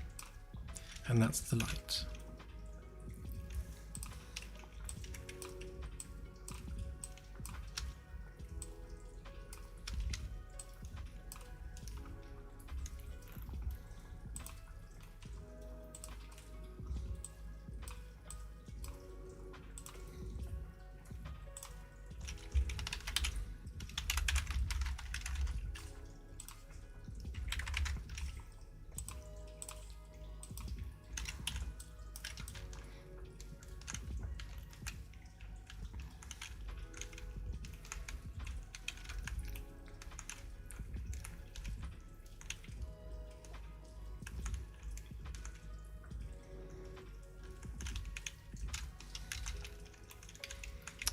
Okay.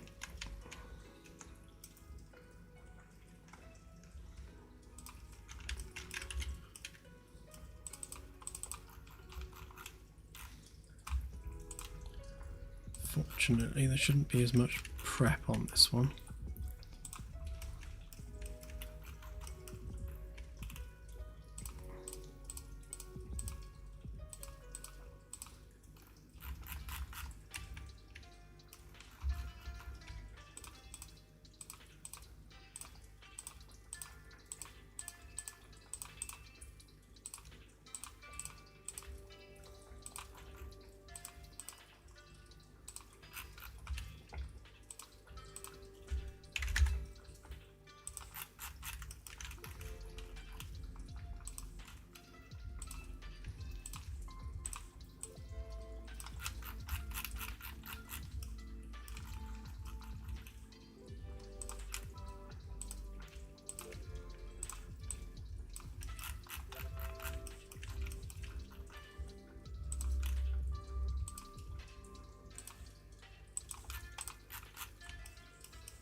Well, funny you should say that.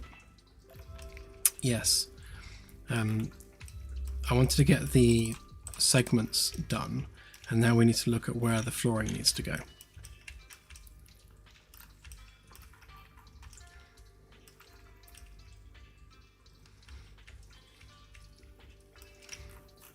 So really the question is, how much kitchen does it need to be?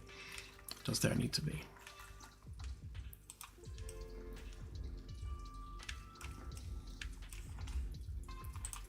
Hang on. So a standard kitchen unit, I think it's like 600 mil by 90.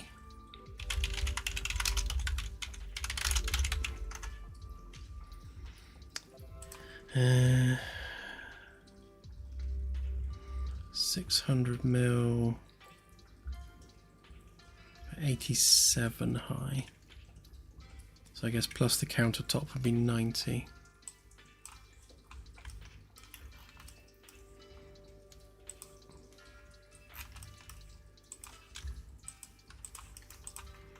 Right, if we set the axes on this one.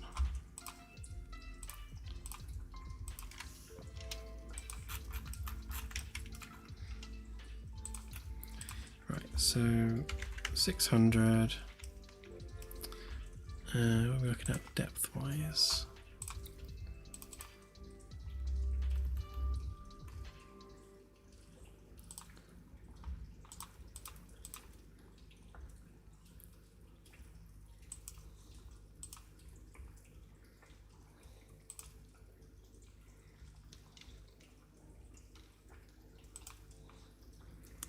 $560.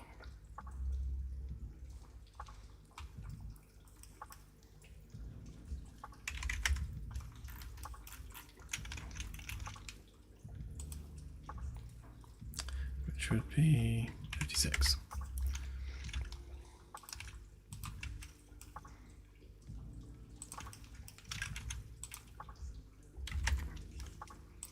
Right, so that's kind of like a standard UK sized kitchen cabinet.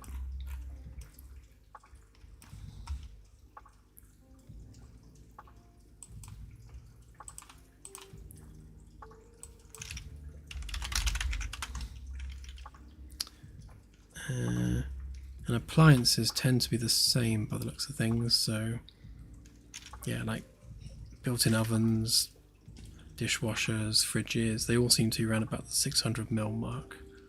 So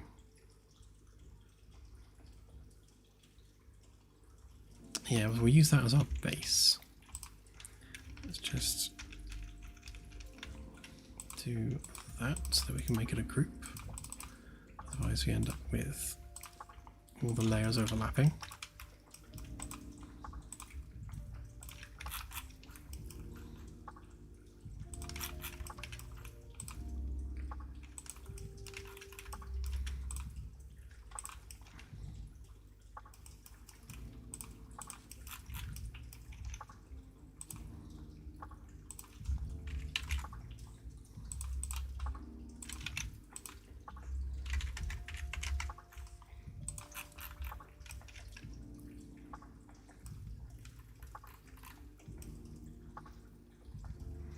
I mean, that's already quite big.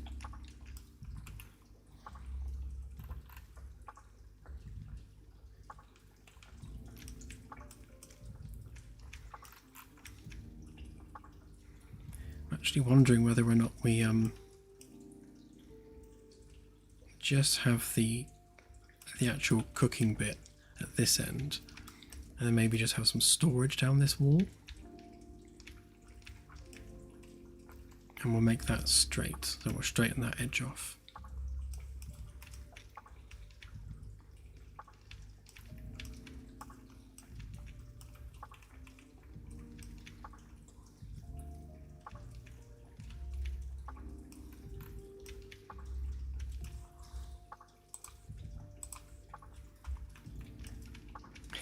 There will be a dishwasher.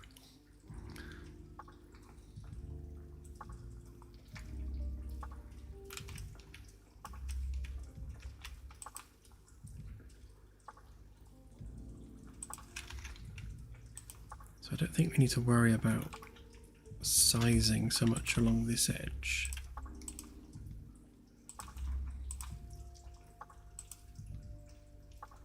Although I suppose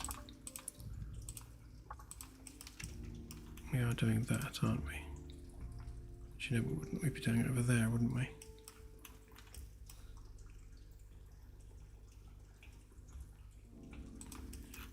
Maybe.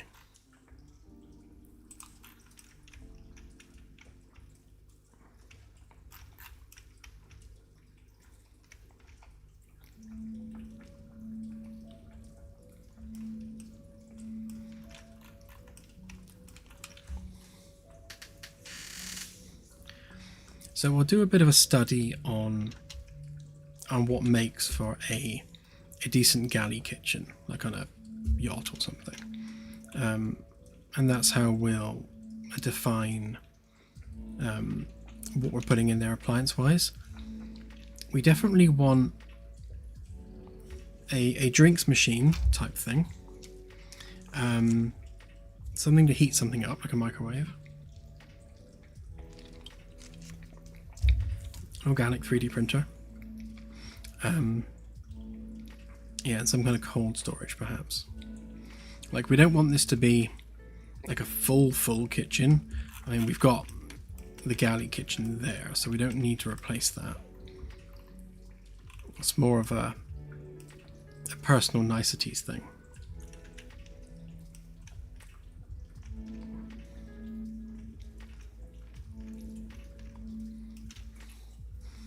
Have a good one, CSI.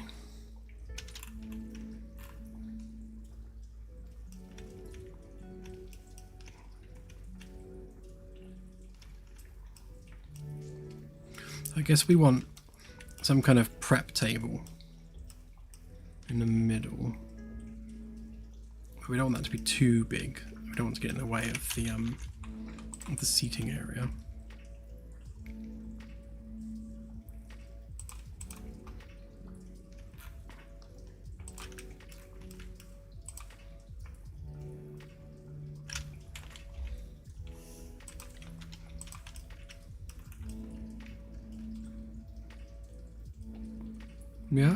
Yeah, that could work.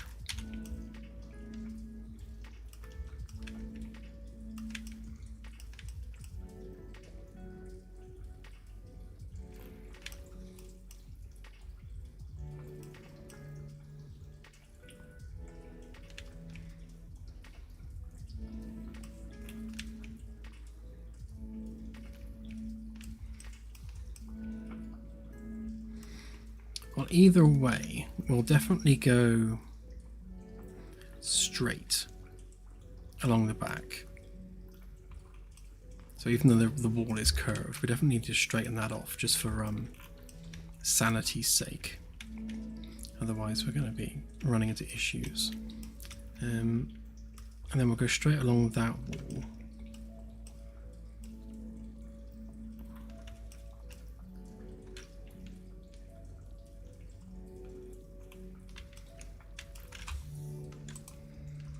Can do, although we do have stuff there.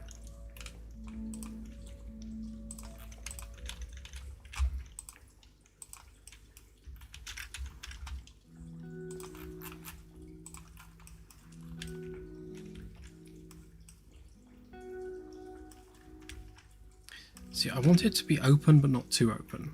We don't want it to look like there's a bunch of wasted space.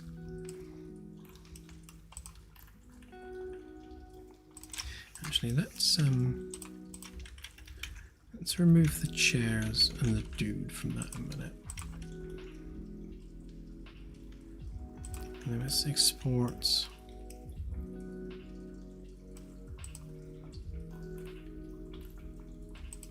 Yes, just the table for now. Make that a bit separate as well.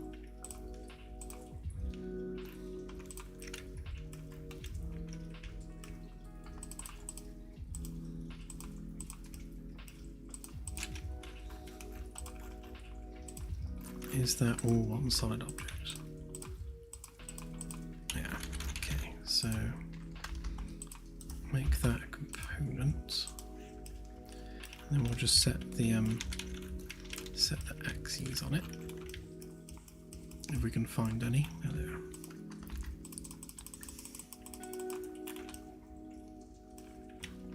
So take a copy of those.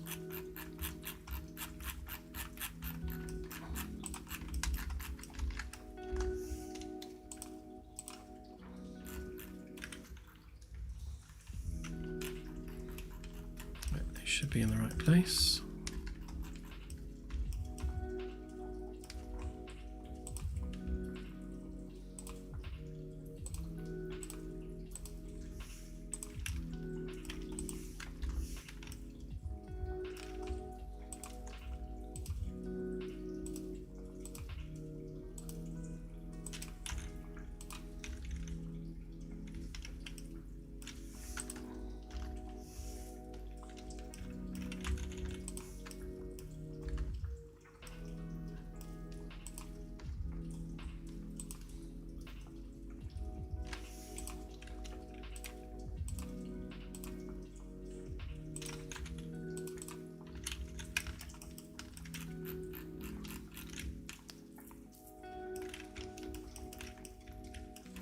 Yeah, I'm thinking having something stick out over here somewhere, maybe there.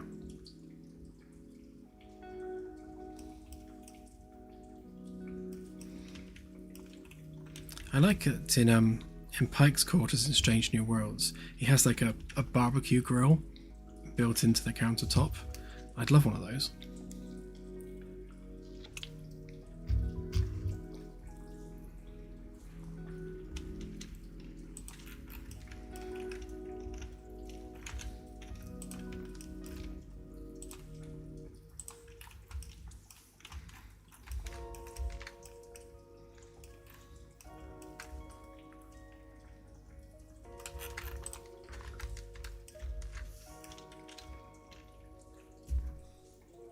Thank you, AJ.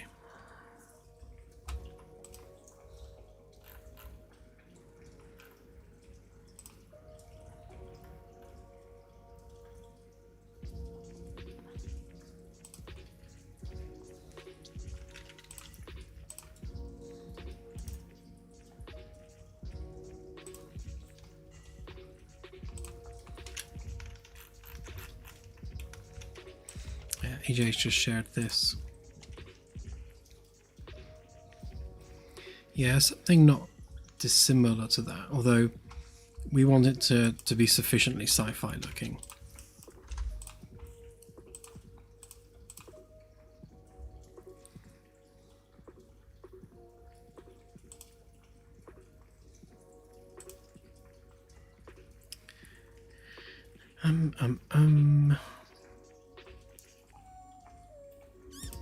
Need a new folder for this, really.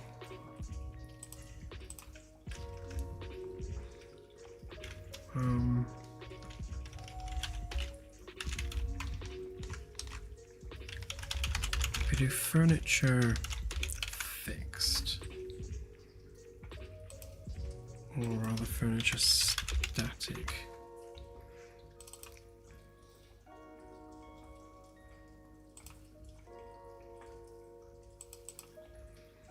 Just grab a name.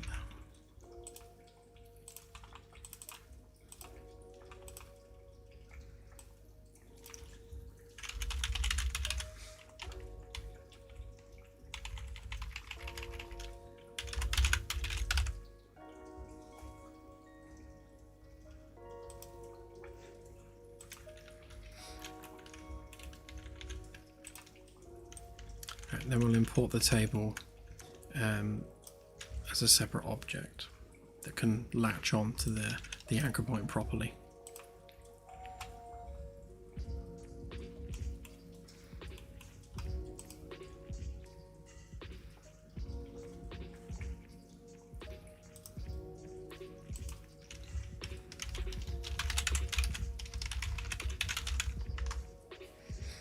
So the reason we've got static alongside the normal furniture is because we'll have things like chairs that are not static.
I'll replace that with my other bronze that I made. Not sure why that's not coming up. Or was it copper I did? Oh yeah, it was copper.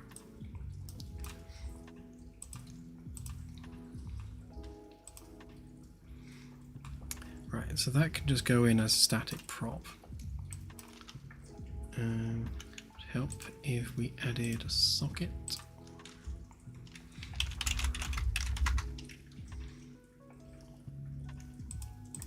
and then we'll give it complex collisions, which means it will use the nanite fallback mesh for its collisions. May as well check that as well while we're here.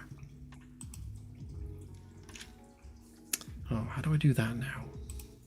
Ah, there. Everything got moved. Okay, that's fine. Yeah, so the collision mesh is obviously less detailed, but detailed enough for what we need it for.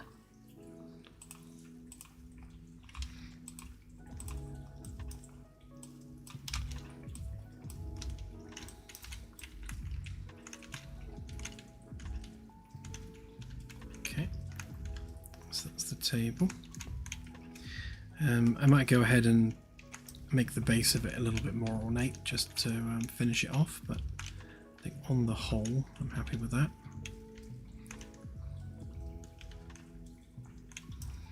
And now that we have these, we need to stick it on all of the other rooms. So pop that over there, and then there.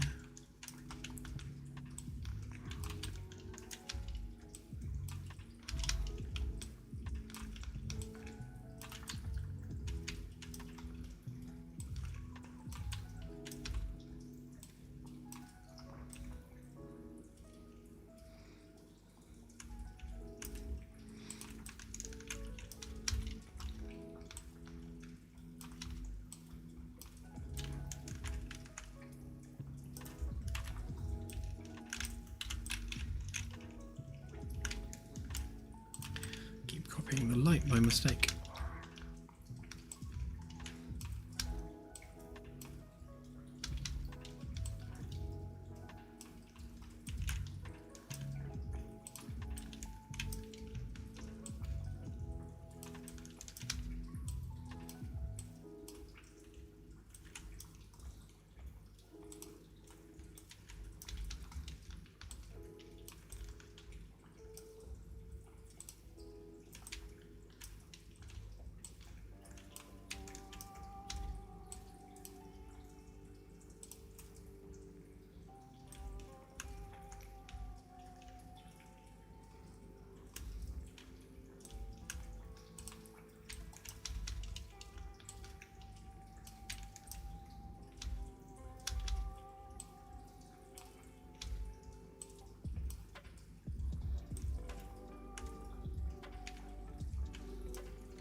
Confused now as to which way this one goes.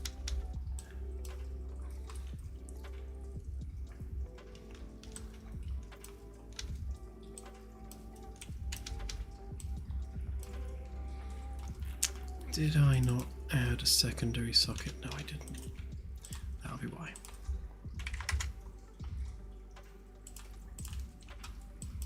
Because of the whole only snaps in the reg direction thing.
So that's why we spend so long doing the sockets, because it makes this job so much easier.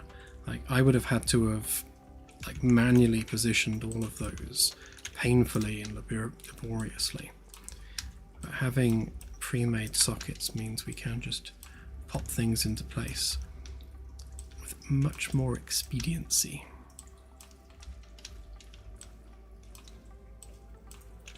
Just like that. Except that one looks wrong. There we go. Oh, thank you, Sophie. Very much appreciated.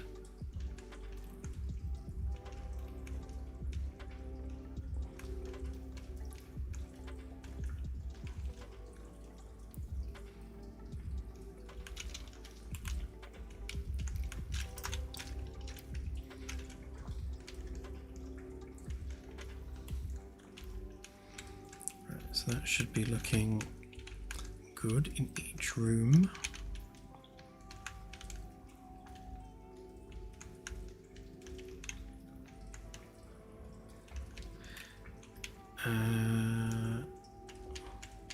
Oh, you're right. Well spotted. There we go. Oh, and it's missing its disc in the middle. See, this is why you guys are here. You spot the things I miss.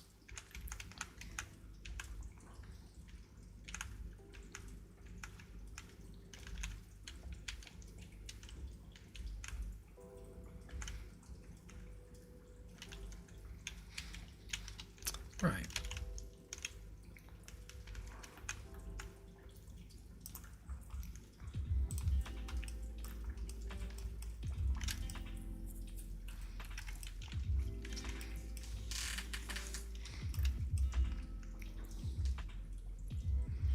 See, this one's a difficult one.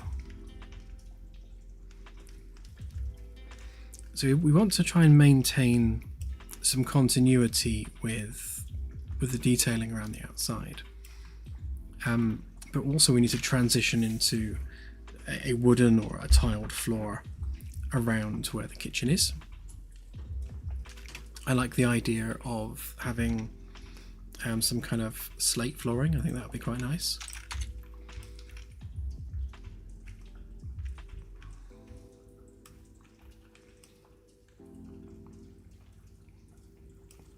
Wondering whether we just do it from here.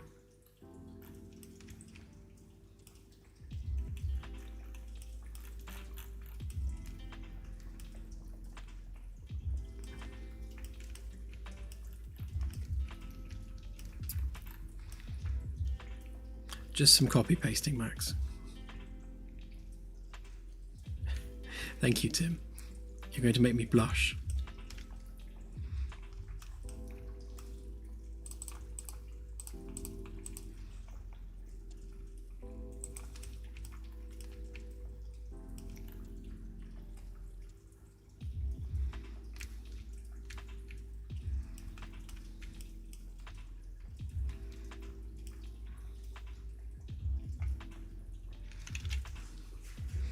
Oh, we could definitely go with the rubber flooring. Yeah, easily done.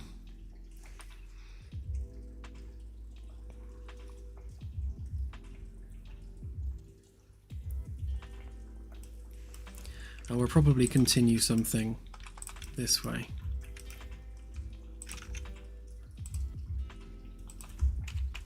Something like that. Don't think we'll go that far with it. Maybe that. And then have some kind of sticky out bit there. Thank you, Max. You madman. Very much appreciated.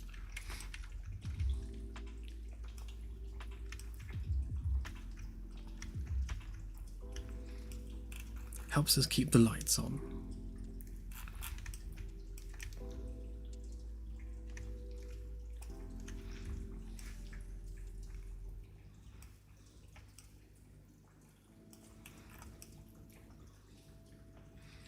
See, I don't think there's enough room for an island here. I think something that sticks out, yes, but island, definitely not. And we could have something that comes out maybe like that. Again, we don't want it to be too pokey.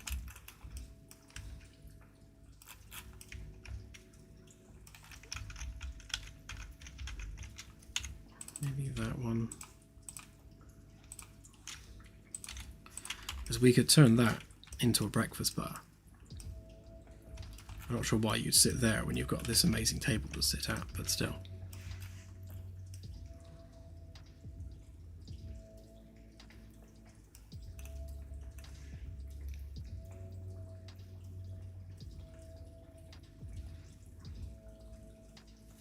Yeah.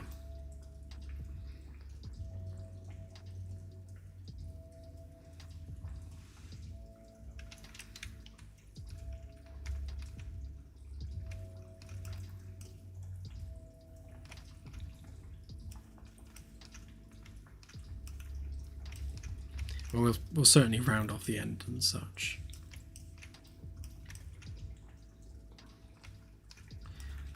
You're right, this does create weird empty space, which we should really fill up with something. I mean, we'll have shelves in here anyway. And we'll have a bunch of plants and things in the room. So we could always stick a plant there, if need be.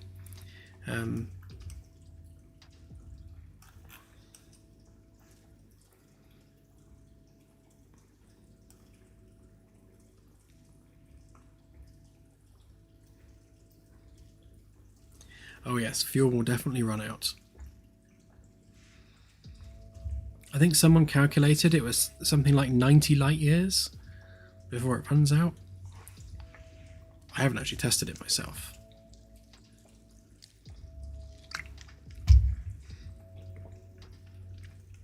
Fair point, AJ. Yeah, we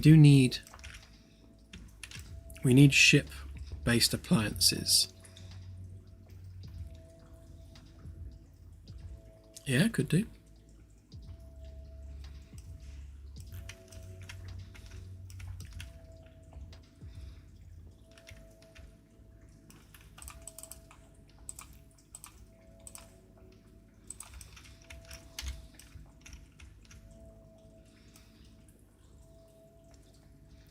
Yeah, these are all senior officers and guests, so we've got 6 in total. Obviously you can't see the others on here because we don't need to copy paste it within the CAD, but in engine it's difficult to see now because the optimization's killing the lights, but just by looking at the beds, so you've got 2 there, 2 there, 2 there, so you've got 6 VIP quarters in total. They're big suites for sure. So, you know, the bedroom's huge, the bathroom's relatively huge, the main living space is huge, so, you know, they're not small by any means. We could easily probably have doubled up on the number of suites that we've got and not had ginormous ones, but yeah, it's done now, so we'll live with it on this ship, maybe adjust it for the next one. So yeah, it's essentially only ever going to be senior officers and visiting dignitaries. It's funny that the bed looks small, but it's actually a standard UK double. I'll stick a king size in there maybe.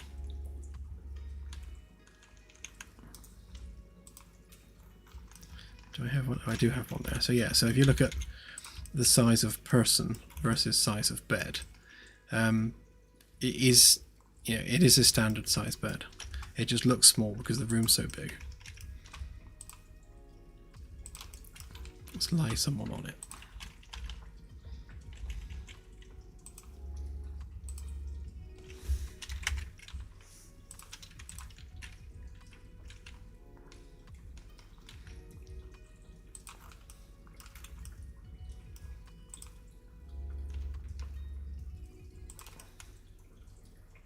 Yeah, that's pretty much what I look like when I'm sleeping. Usually got feet hanging off the end because I'm 6 foot, so you know that's definitely UK double.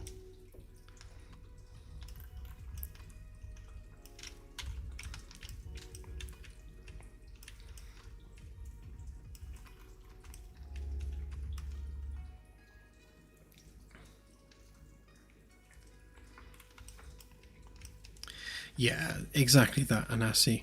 So what we're missing here is cupboards and like furniture in there. So we'll have we'll have a unit around it probably, like bedside tables and all that sort of stuff. So the room is going to get smaller by virtue of the fact the walls are going to get thicker. We can maybe move the bathroom wall up slightly to align with this one, or either the other way if we want to make the bathroom smaller. This wall can be adjusted either way depending on our needs.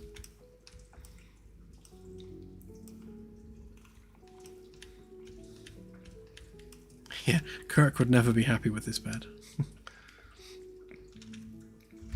We will make the bed bigger.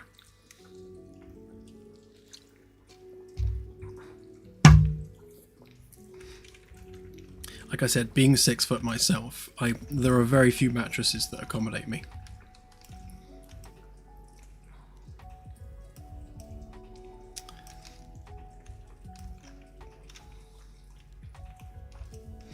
Yeah, I agree, Mark. We'll have a nice big double shower in there. Probably make it like a wet room type thing.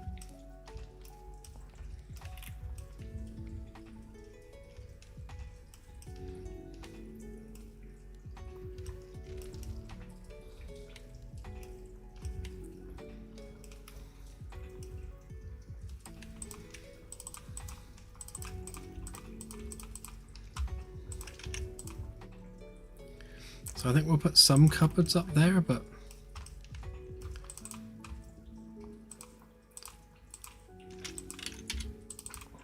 don't know for sure.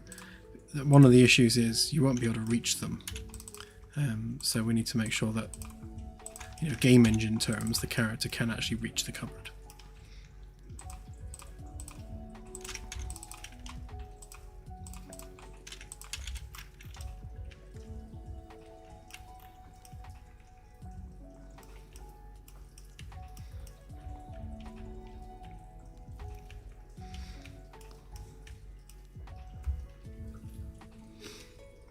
Yep, fair point. Actually, if I make that a component, then we can edit one, change all the others accordingly.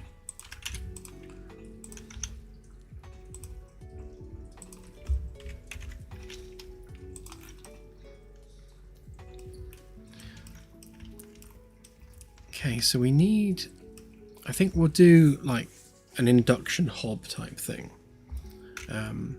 because hot things and flames bad, but induction good. We'll have maybe like a drinks counter over here, like a drinks machine type thing. We could also have, actually on that note, an actual drinks cabinet, like a cocktail area.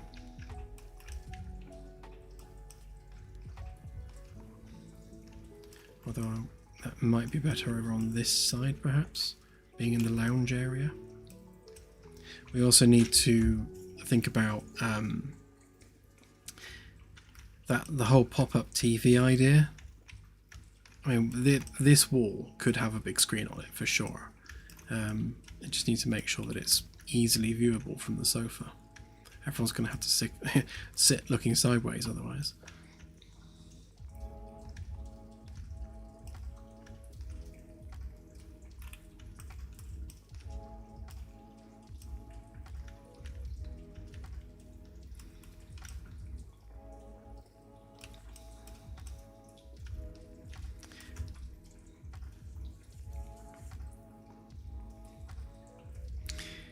Okay, so let's have a think about these drinks machines then, because I'm thinking I like, and I've shared images of these before, but the drinks machines we get in pubs in the UK have like LED screens on them, like this sort of thing. So you've got like an LED screen with like what the drink is on a nice UI, and I kind of like that. I like I like that visual interaction. So we can have something like that.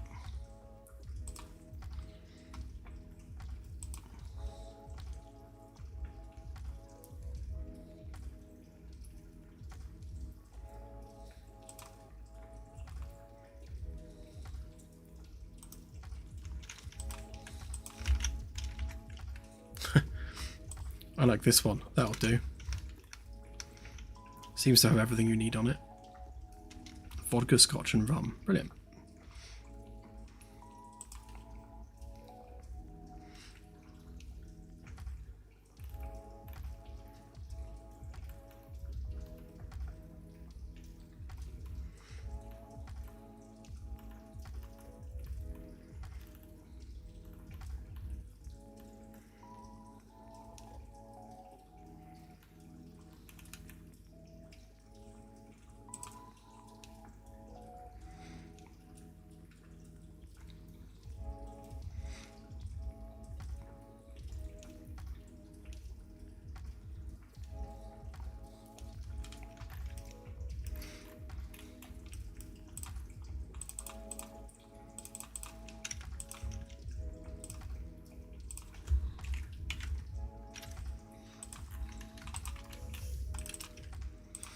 So we could have maybe like a tall unit on the end, like that. Just for storage, perhaps. As I say, we're putting shelves in there anyway. Maybe make this one the tall one.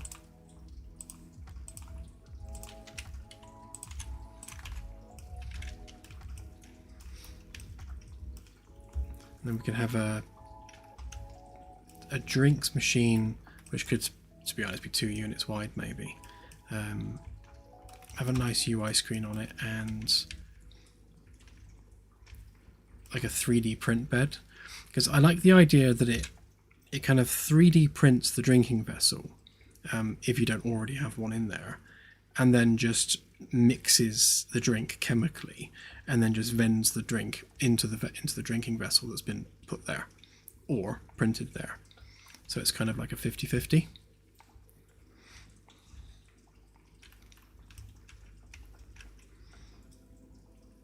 We also need a 3D printer for food.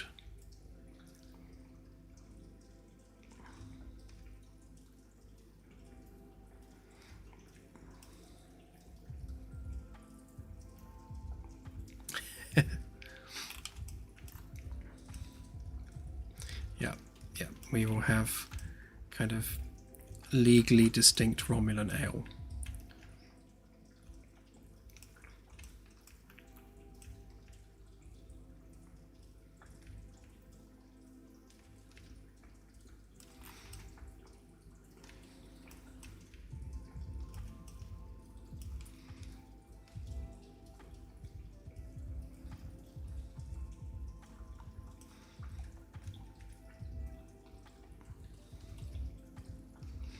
So what we could do here,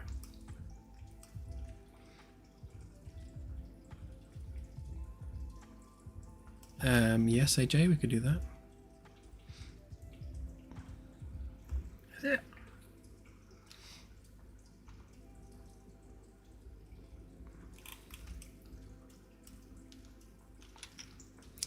Yeah, I'll admit defeat on that one. I thought it was green.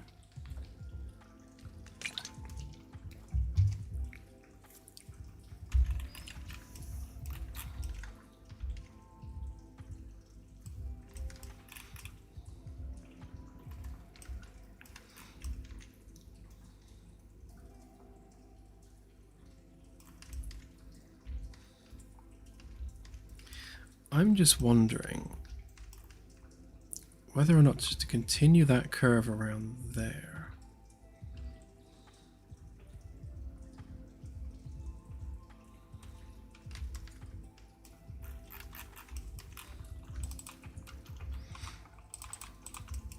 Let's give that a try a minute.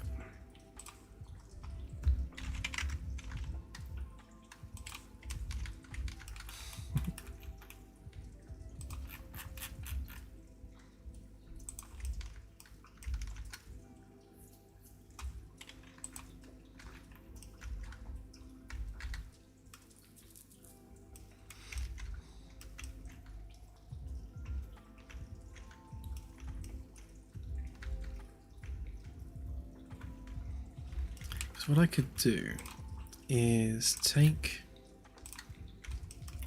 the trimmed carpet like that.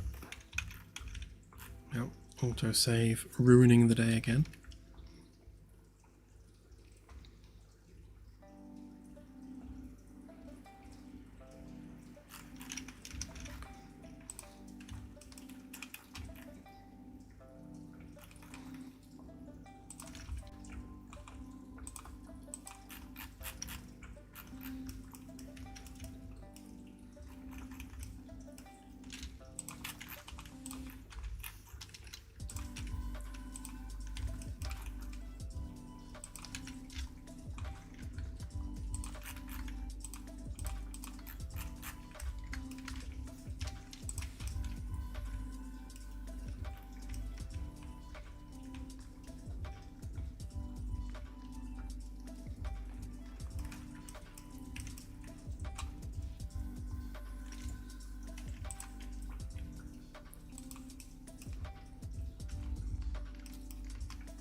Because we can keep that bit as carpet through there, and then have the flooring that we place in this section be our hard-wearing flooring for whatever it is we're doing in that section. And then these just need to kind of just move over to there.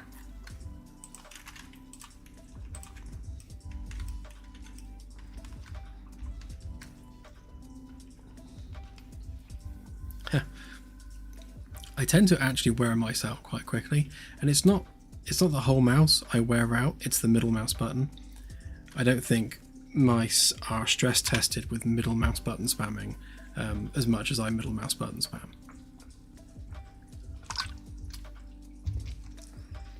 I've killed 3 Naga mice. The last one was a Naga Hex, and the middle mouse button just stopped working after a while.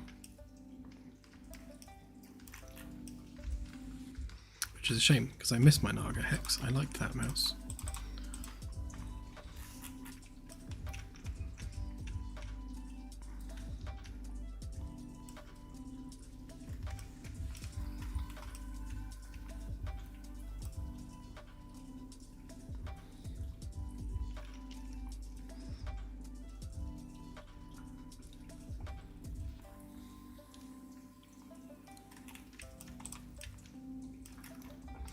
Yeah, I was just wondering how to sort this bit out here. We can just round off the carpet, so we can have the carpet go into there and just round that bit off. That will also fix the fact that this bit sticks out a little bit further.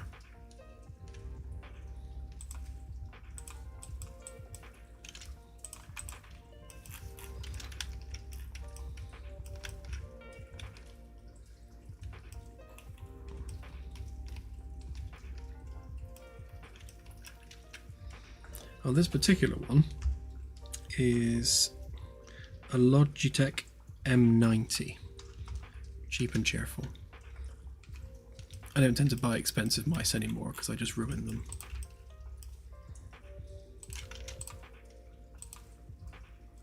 They cannot handle my vigorous clicking.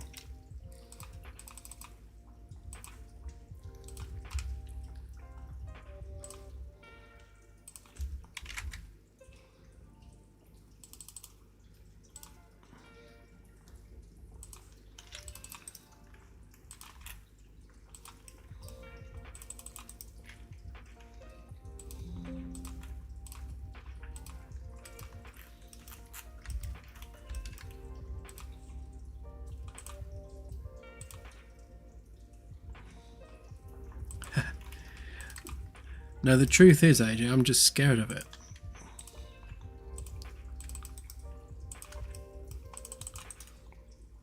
It's quite intimidating.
Yes, I much prefer that.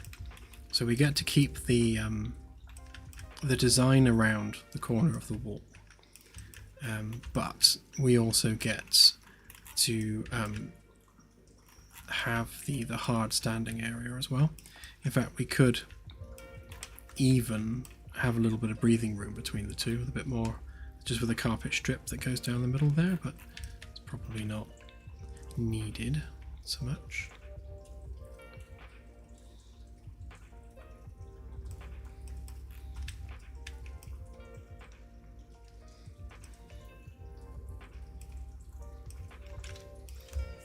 It's nice actually, because if we reserve this area for what is essentially the kitchen, then that gives us a footprint to work with, and then we just need to make sure we fit everything in to that footprint, which looks like this. I like that it preserves having a clean walkway around there, so there's nothing in the way of human foot traffic. Try and do the same on all four segments actually.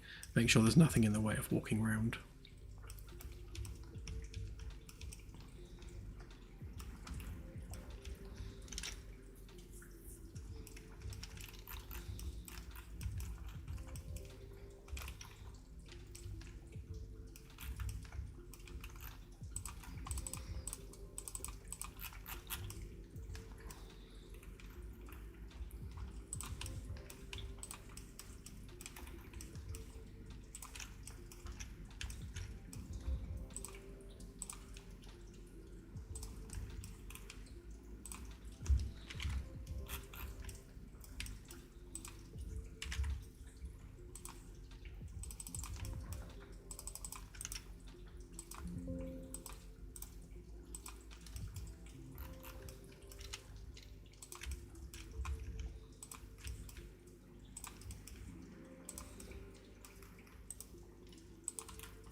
My YouTube window just crashed. Hopefully we're still online.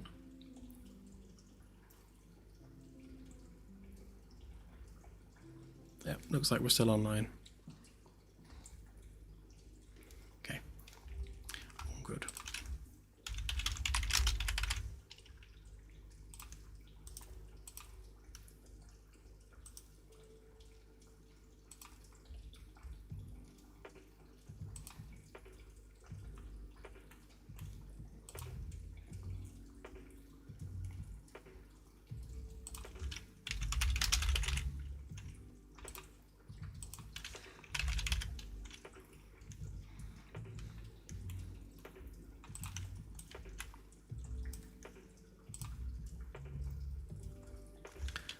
Not sure I've even got a slate material we can use.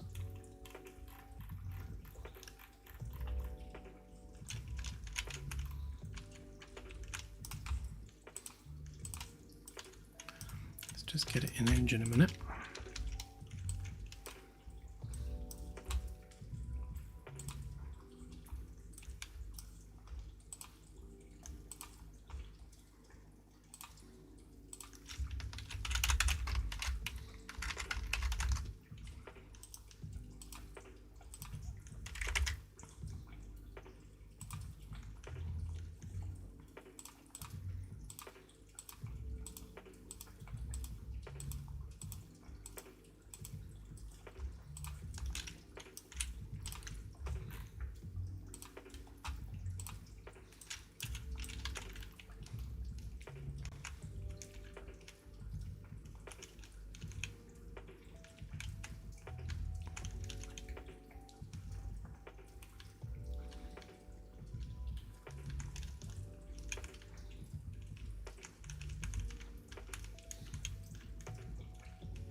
Okay,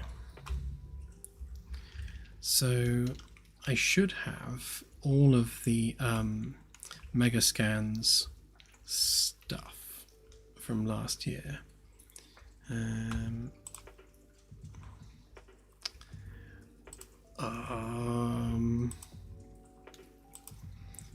How do I find it is the question.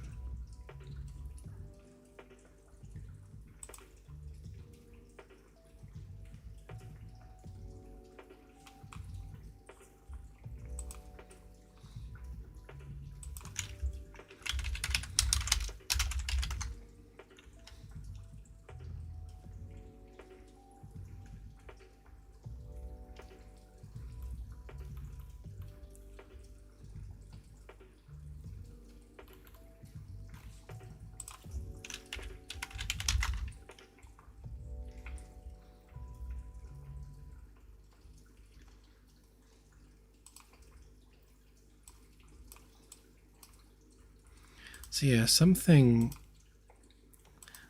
like this, if I turn it into actual tiles, so I can stick some grooves in there to tile it up. So let's stick it in high quality. I might need to cap the texture resolution because it's probably going to be 8K.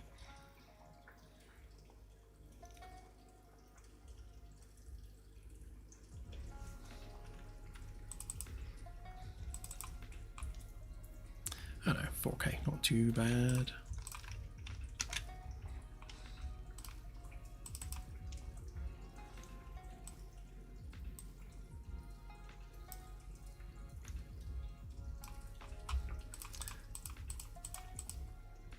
Yeah, I shall make a new material master for this because there's probably a bunch of stuff on here that is not needed.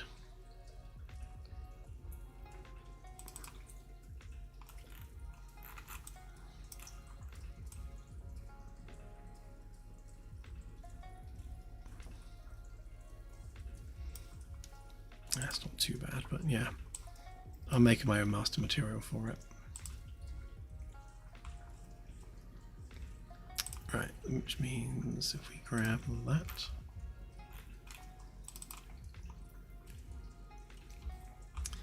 hang on, what was it called? 'Cause it wasn't called slate, was it? It was called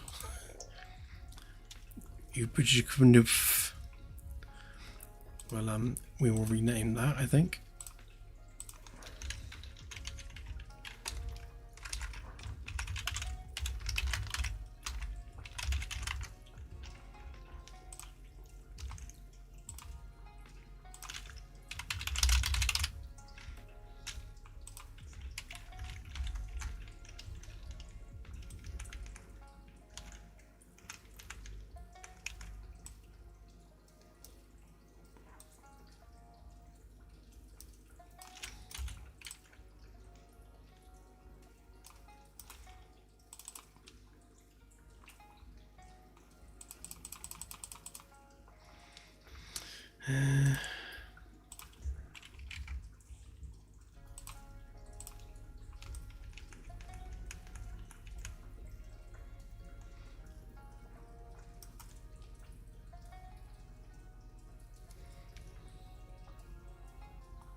Yeah, I can't really turn it up unless it's turned itself down. Hang on.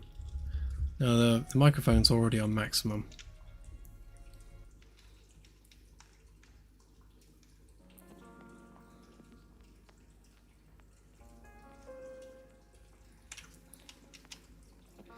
I could certainly give it a try, Tim, yeah.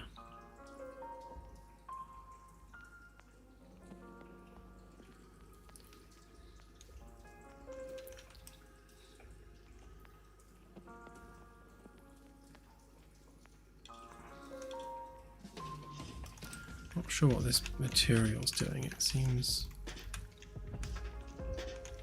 it's either stretched very, very big. Oh, I know what it is. I know what's going on. Right, I will make a new material instance, but I'll do it from these packed. They are packed. All right. Make my own material. Slate.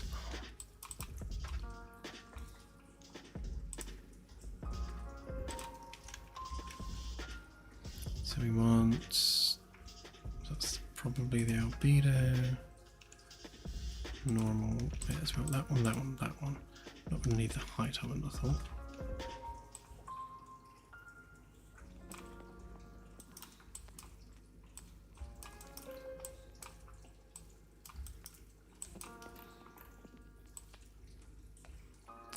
Those in a sec.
Does that have any detail to it whatsoever?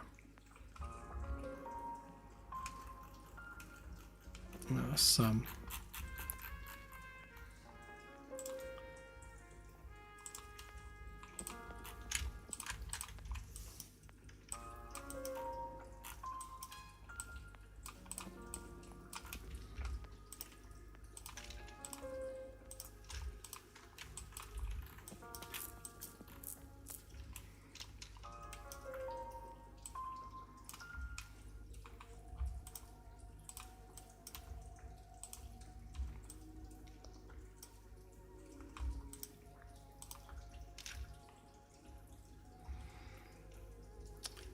So that should be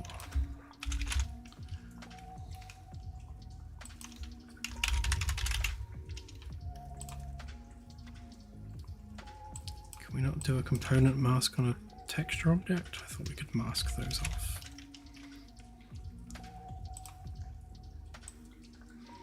Interesting.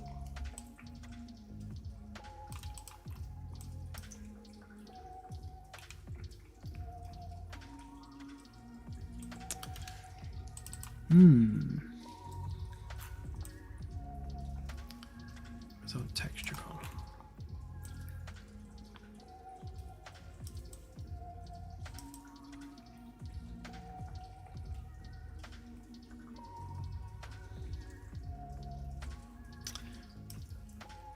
I might have to force a channel selection on this because it's a packed texture.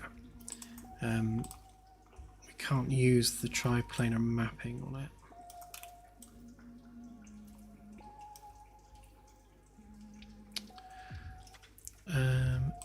Ooh, but we can actually just mask it from there, can't we? Of course we can. What channel do we want? So metallic, I believe, is on the blue channel.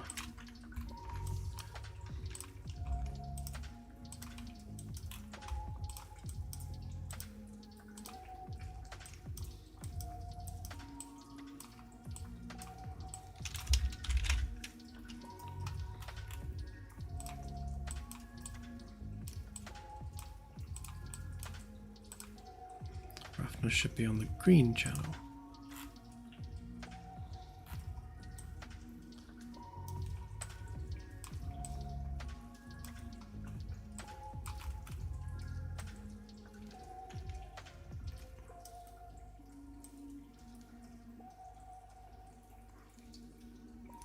Hang on.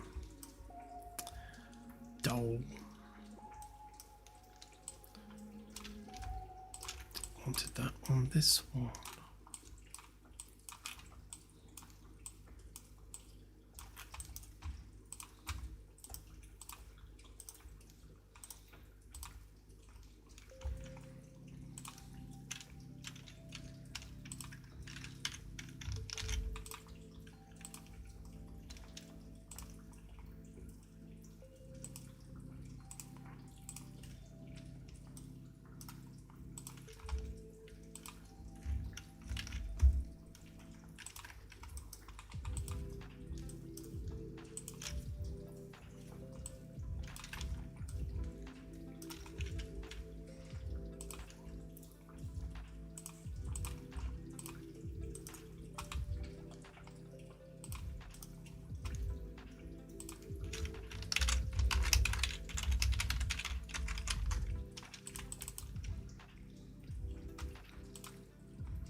I don't think this is going to be detailed enough. I mean, I can cut grooves and things into it to make it actually look like tile, but it's a bit too flat.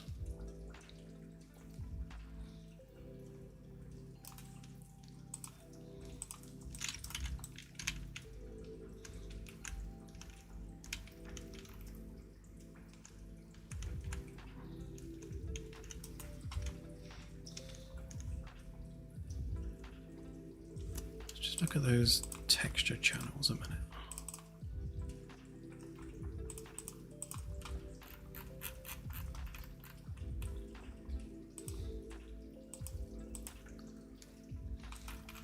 Yeah, so we've got no detail on these channels at all. So green should be the roughness channel, but there's no like micro detail, it's just a solid color. So of course this is going to be just a detailless shiny mess.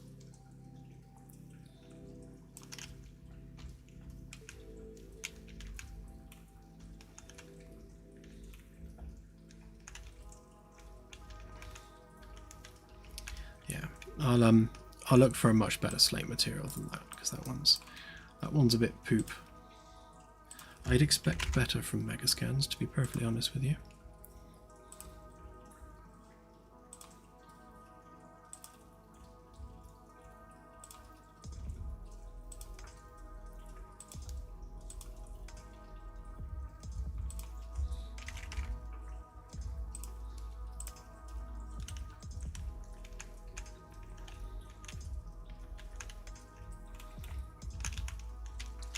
But anyway, conceptually, yeah, just call it lino. Actually, what we could do, to be honest, is we can lighten that up a bit. Not that much.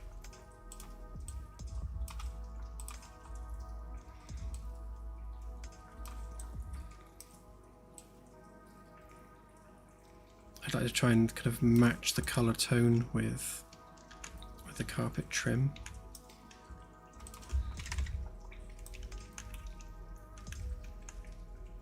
Yeah, something a bit like that.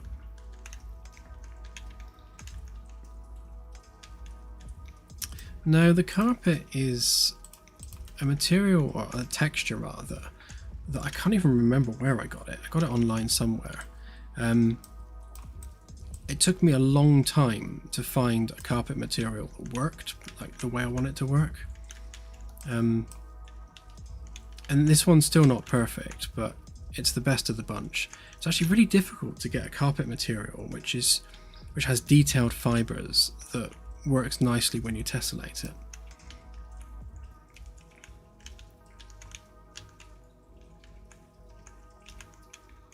With the wood. Okay, let's try it with the wood.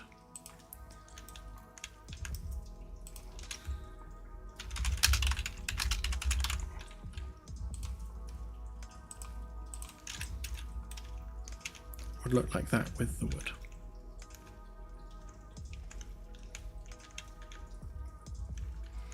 I mean, the wood works, but I think it will look nicer with the slate.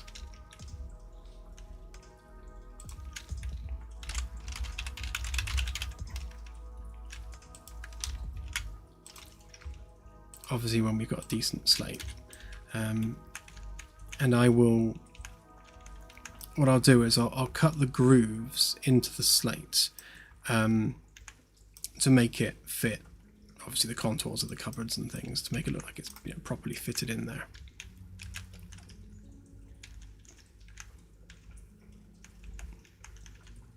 Yeah, we can do the rubber flooring as well. I think it was that one. So that's the one that doesn't have the little circles on it. So that's just plain rubber flooring.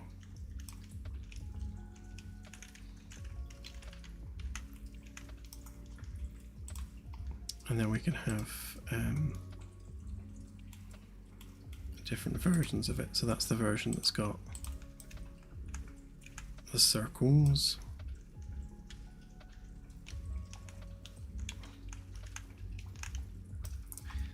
And then we also have, I believe, like a diamond version of it. Is it that one?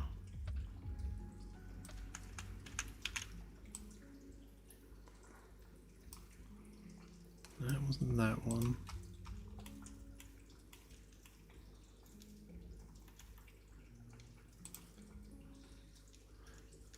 But yeah, we've got different ones we can mess about with if need be.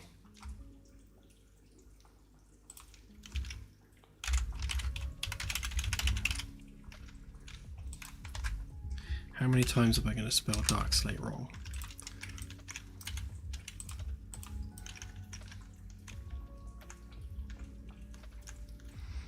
Yeah, I think a tasteful slate flooring in there is going to look nice and fit best with the luxury design that we're trying to go for with this.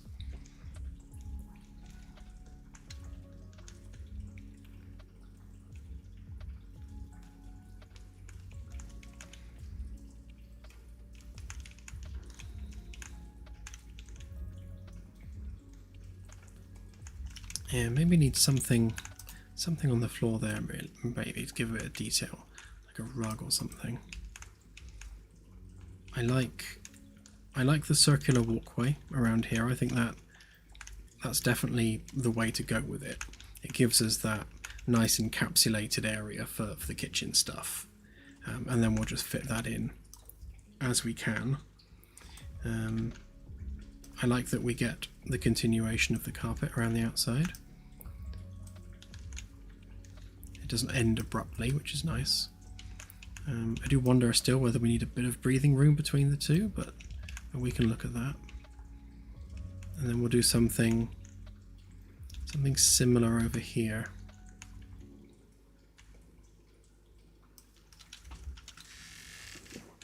Ooh, that's not a bad shout.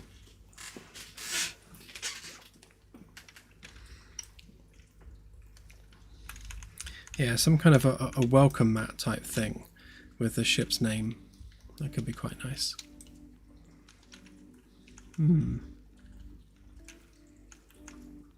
Yeah, I will round these off once we're finalized with it, because we're going to be messing with it a bit first, so we'll leave the rounding off for now.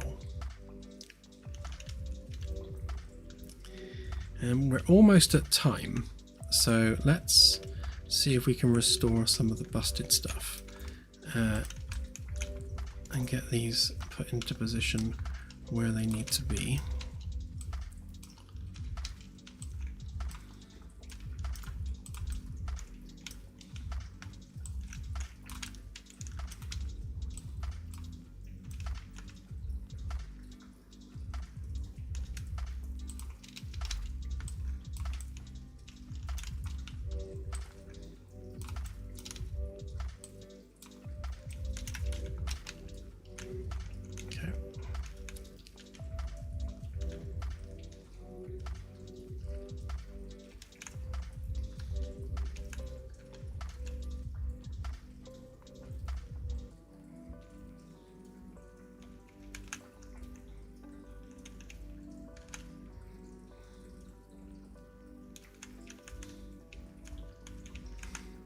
You know, funnily enough, seeing this from above, it might be nice to have the carpet area there for the sofa. Make it an L-shaped sofa.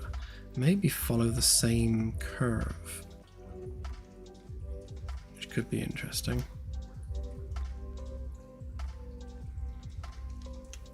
Just to create that kind of circular transition around the room, and then have a similar thing here with the desk, although the desk does kind of need to be more rectangular.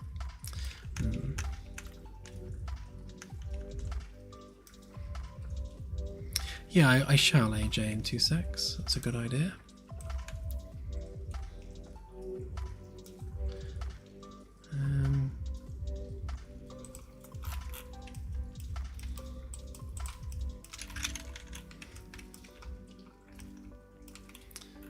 Let's do the wall coverings as well while we've got them.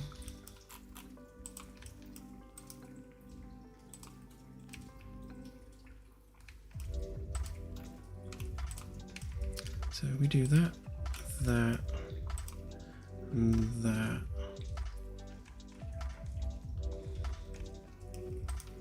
Group them up, make them a component.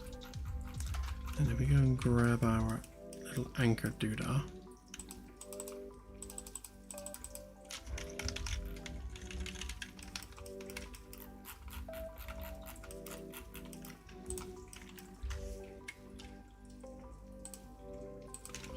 in the middle. Then we can work on it over there.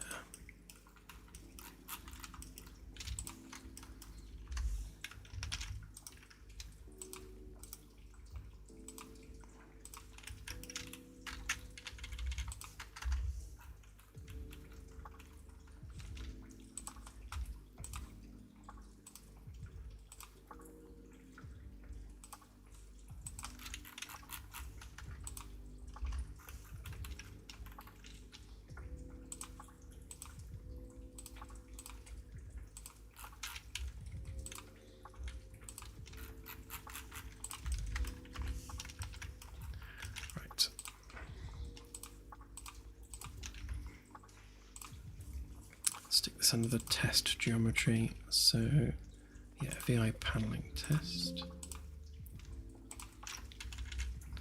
And then you can just drag that in.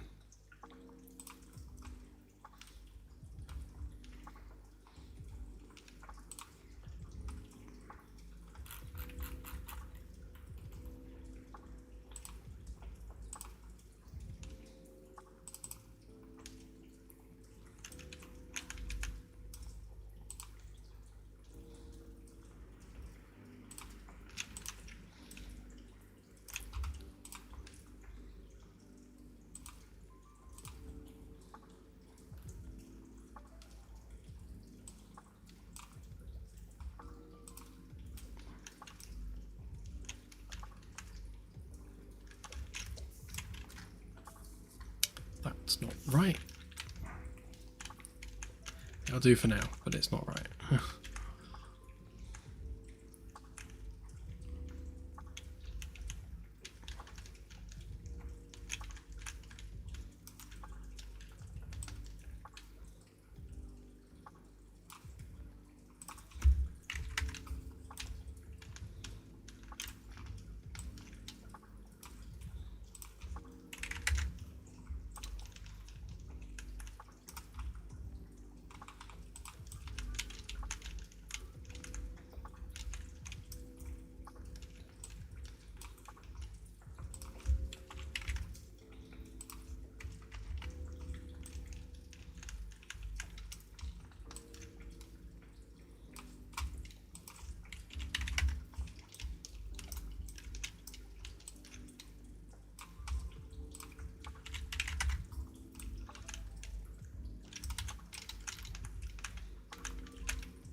Let's hop in and have a look.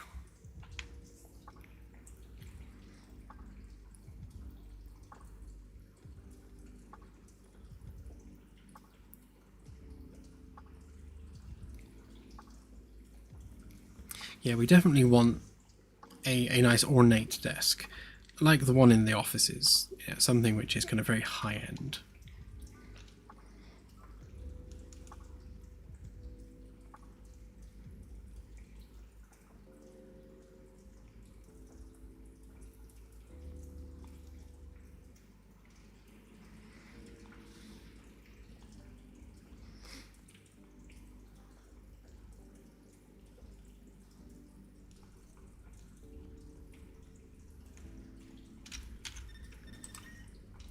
Seem to be in potato mode. Better.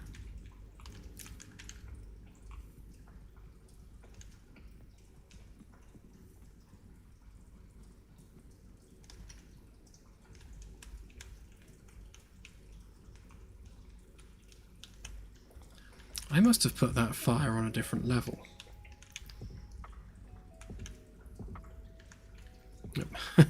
That lighting panel is not happy.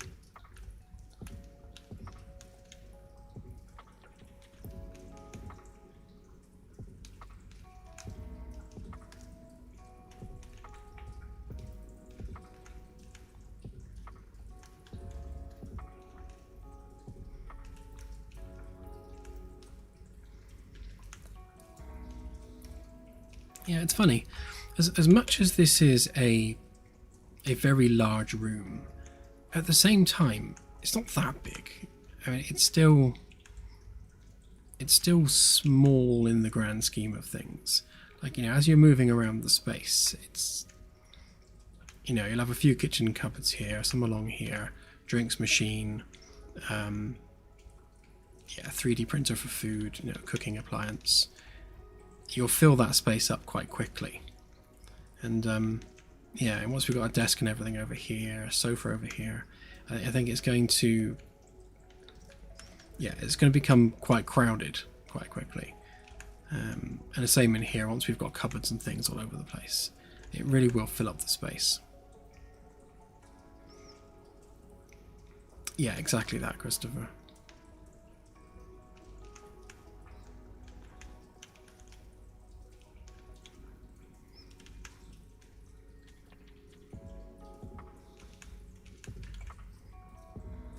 Okay, well, I shall leave it there. And yes, we have a Friday stream now. So we've started adding Fridays to the list of streams. And on Fridays, I will be doing whatever, really. I can't remember what I said I was going to do this Friday now. I was going to maybe have a look at the Star System Designer tool. But there was something else I was going to look at.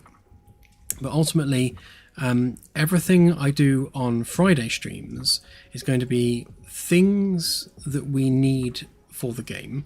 So it's not going to be anything that we wouldn't be doing anyway, but it's more things that I feel like inspired to work on. So it's stuff that I'm excited about, stuff that I really want to get my teeth stuck into.